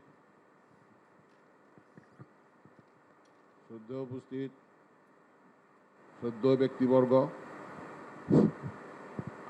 আমার পরিচয় হচ্ছে আমি সিদ্ধেশ্বরী কালী মন্দিরের সেবায়েত এবং পুরোহিত। আমার একটা ছোট্ট পরিচয় দিই, এতে কেউ আমাকে ভুল বুঝবেন না। সেই ছোট্ট পরিচয়টা হচ্ছে স্বাধীনতা যুদ্ধকালীন চলাকালের অবস্থায় আমাকে সিদ্ধেশ্বরী মন্দির থেকে একবার আর্মিরা চোখ ধরে নিয়ে গিয়েছিল এবং মন্দিরের 2 সাইডে 2টা ডিনামাইট পুঁতেছিল। তো ডিনামাইট দুটো আমি দেখতে পাইনি, চোখ বাঁধা অবস্থায় নিয়ে গেল। নবীনগর কানে শুনতেছি, কিন্তু নবীনগর কিন্তু তখন আমি চিনি না, তখন সেটা ক্যান্টনমেন্ট। 4.5 ঘন্টা পরে আমি ওই যে বলে যে রাখে আল্লাহ মারেকে আর রাখে কৃষ্ণ মারেকে, ঠিক একই রকম ঘটনাটা ঘটেছিল।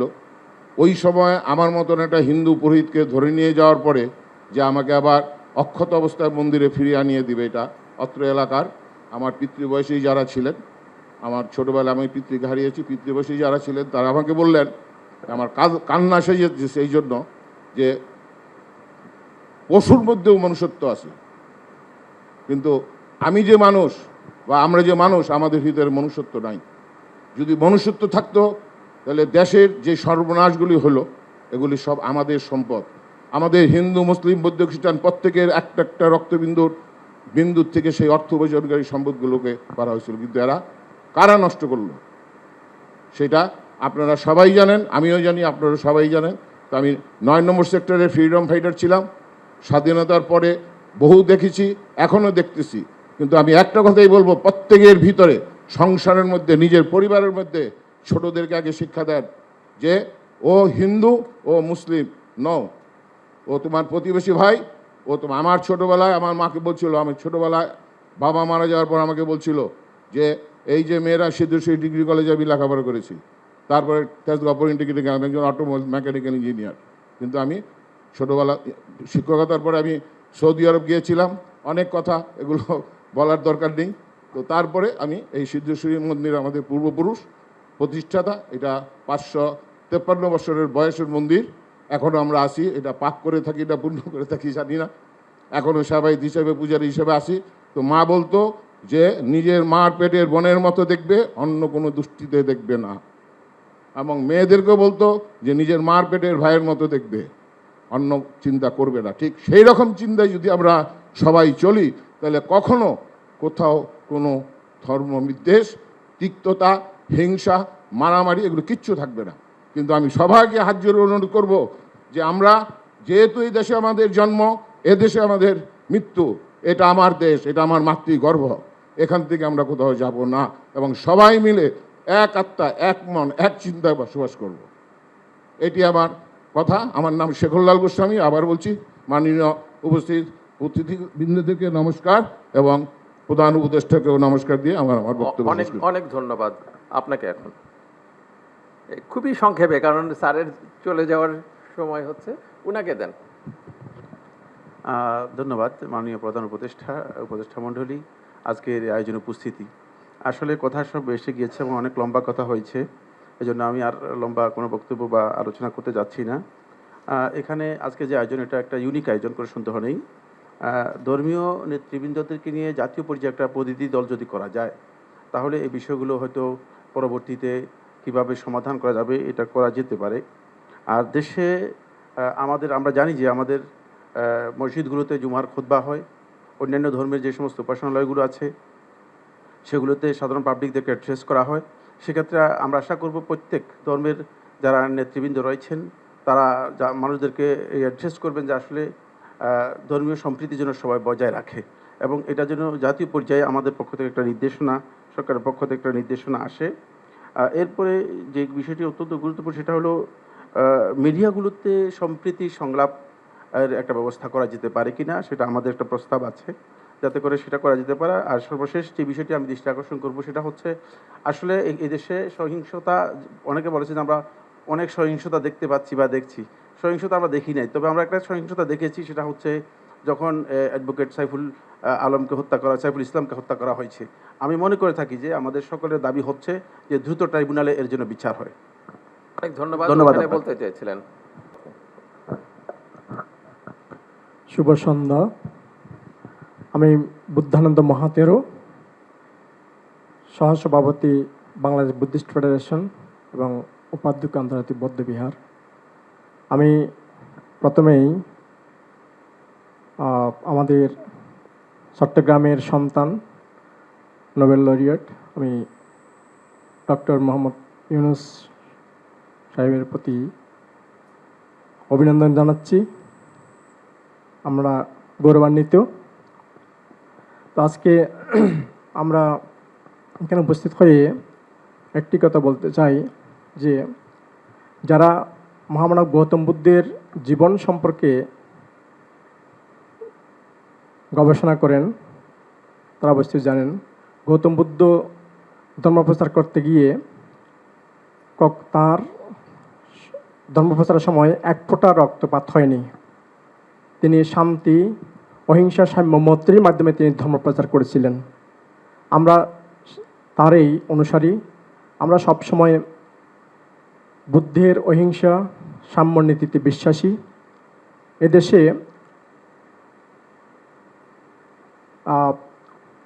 অষ্টম থেকে দ্বাদশ শতাব্দীতে পাল রাজারা প্রায় 750 বছর শাসন করেছিলেন। সেই শাসন আমলকে বলা হচ্ছে স্বর্ণযুগ, কারণ সেখানে কোনো সাম্প্রদায়িকতা ছিল না, সবাইকে নিয়ে শান্তিপূর্ণ অবস্থান করেছিলেন, মানুষ সুখে শান্তিতে বসবাস করেছিলেন।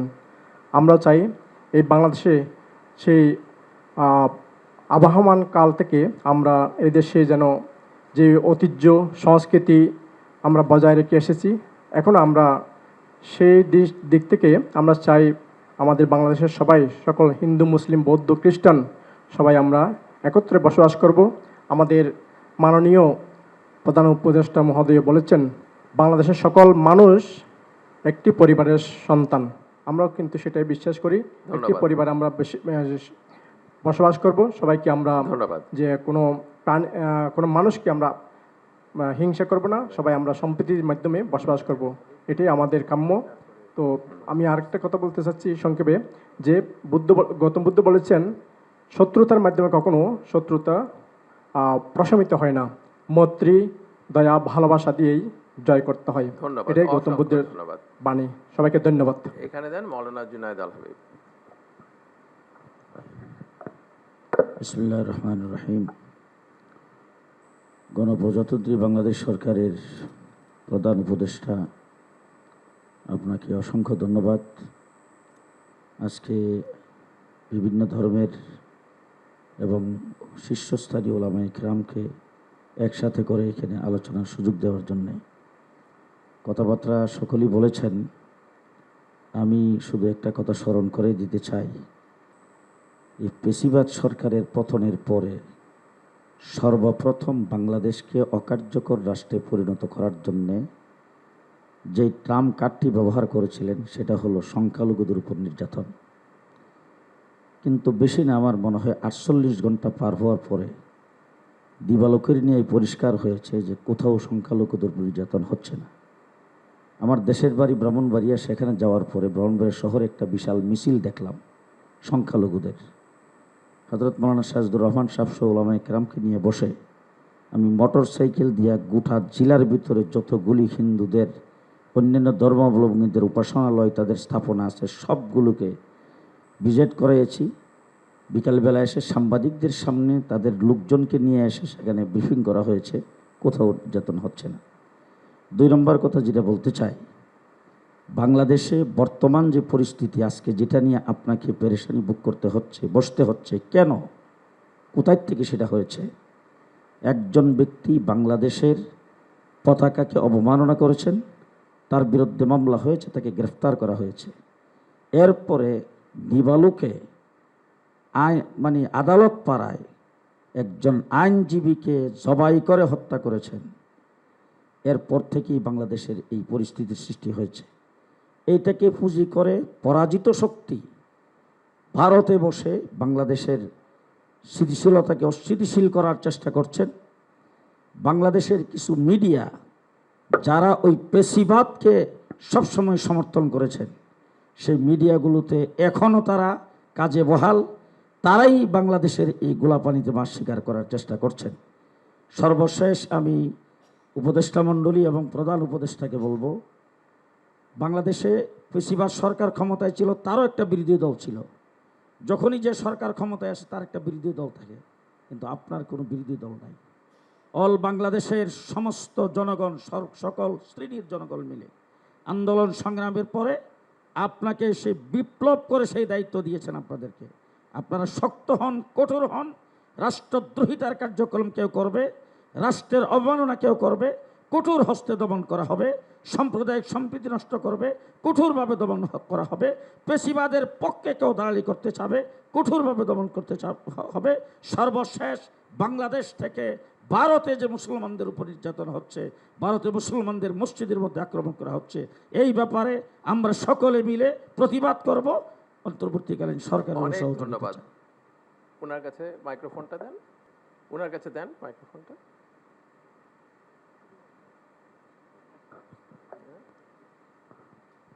আজ অত্যন্ত গুরুত্বপূর্ণ একটা বৈঠক।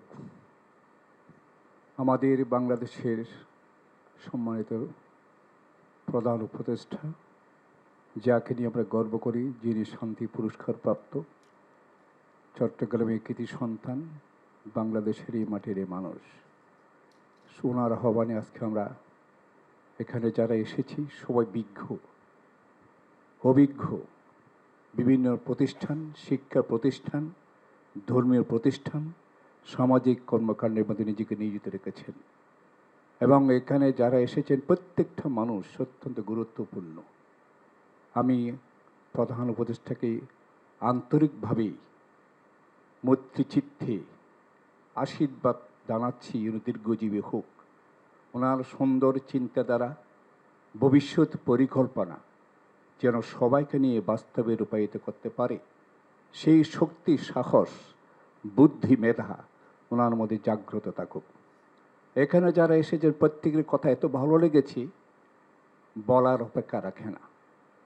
এই কথাগুলো যদি আমি আপনি মানবীয় জীবনে যদি প্রতিফলন ঘটাতে পারি, এই দেশ হবে সোনার বাংলা, এই দেশের মানুষ হবে সত্যবাদিতা, এই দেশের মানুষ হবে ন্যায় পরায়ণ আদর্শের ভূমিকা রেখে এই দেশকে চিরসুন্দর জাগ্রত রাখবে, পৃথিবীর মধ্যে প্রকাশ করবে, পরিচয় লাভ করবে বাংলাদেশ একটা ভালো মানুষের আবির্ভাব। অনেক ধন্যবাদ। যাহা ঘটে তাহা রটে। সব কিছু সত্য বলবো না, আবার সব কিছু মিথ্যা বলবো না। আমি সবাইকে আহ্বান জানাবো, আমরা যারা ধর্মগুরু আছি বৌদ্ধরা, আমাদের কাছে যারা আসেন আমরা তাদেরকে বলি, বড়দেরকে শ্রদ্ধা করো, সম্মান করো, নীতি আদর্শ নিয়ে চলো, ছোটদের প্রতি স্নেহ ভালোবাসা প্রদর্শন করো। মাকে মা হিসাবে, মাসি হিসেবে, দাদু হিসেবে জানো, দেখবে তুমি একদিন বড় হবে, তুমিও সম্মান, শ্রদ্ধা, স্নেহ ভালোবাসা পাবে। এই নয় আমি বড় আপনি ছোট, কাকে ছোট করে দেখার কোনো অবকাশ নেই। সেই ছোট ছেলে একদিন বড় হবে, রাষ্ট্রনায়ক হবে, সমাজপতি হবে, একজন বিদ্বান হয়ে বাংলাদেশের গৌরব বর্ধিত হবে। সুতরাং সবাইকে আহ্বান জানাবো, যারা ধর্মগুরু আছেন, আমরা যারা আছি, আপনাদের কথা যেভাবে শুনবে আমাদের কথা শুনবে, সবসময় এইভাবে বলবেন, তুমিও মানুষ, আমিও মানুষ, তোমার রক্ত লাল, আমার রক্ত লাল, আমার মধ্যে ব্যতিক্রম নাই, কিন্তু আচরণগত যেন করে খারাপ কিছু পরিলক্ষিত না হয়। আপনাদের দ্বারা ধর্মগুরুদের তো অনেক কিছু হবে, এই কথাটা সত্য। এটা যদি মাথায় রাখি তাহলে উনি যে আজকে আমাদেরকে প্রধান প্রদর্শক, যেই উপদেষ্টা যেভাবে আহ্বান জানিয়েছেন, সেই ওনার মানে চিন্তা চেতনা, আগমন অর্থাৎ আলোচনা সার্থক হবে। আমার নাম হচ্ছে ধর্মমিত্র মাহাতেরো, বিহারাধ্যক্ষ সচিব, chief about international Buddhist monastery, Merul Badda, Dhaka. অসংখ্য ধন্যবাদ, অসংখ্য ধন্যবাদ। এখন আন্দরকিল্লা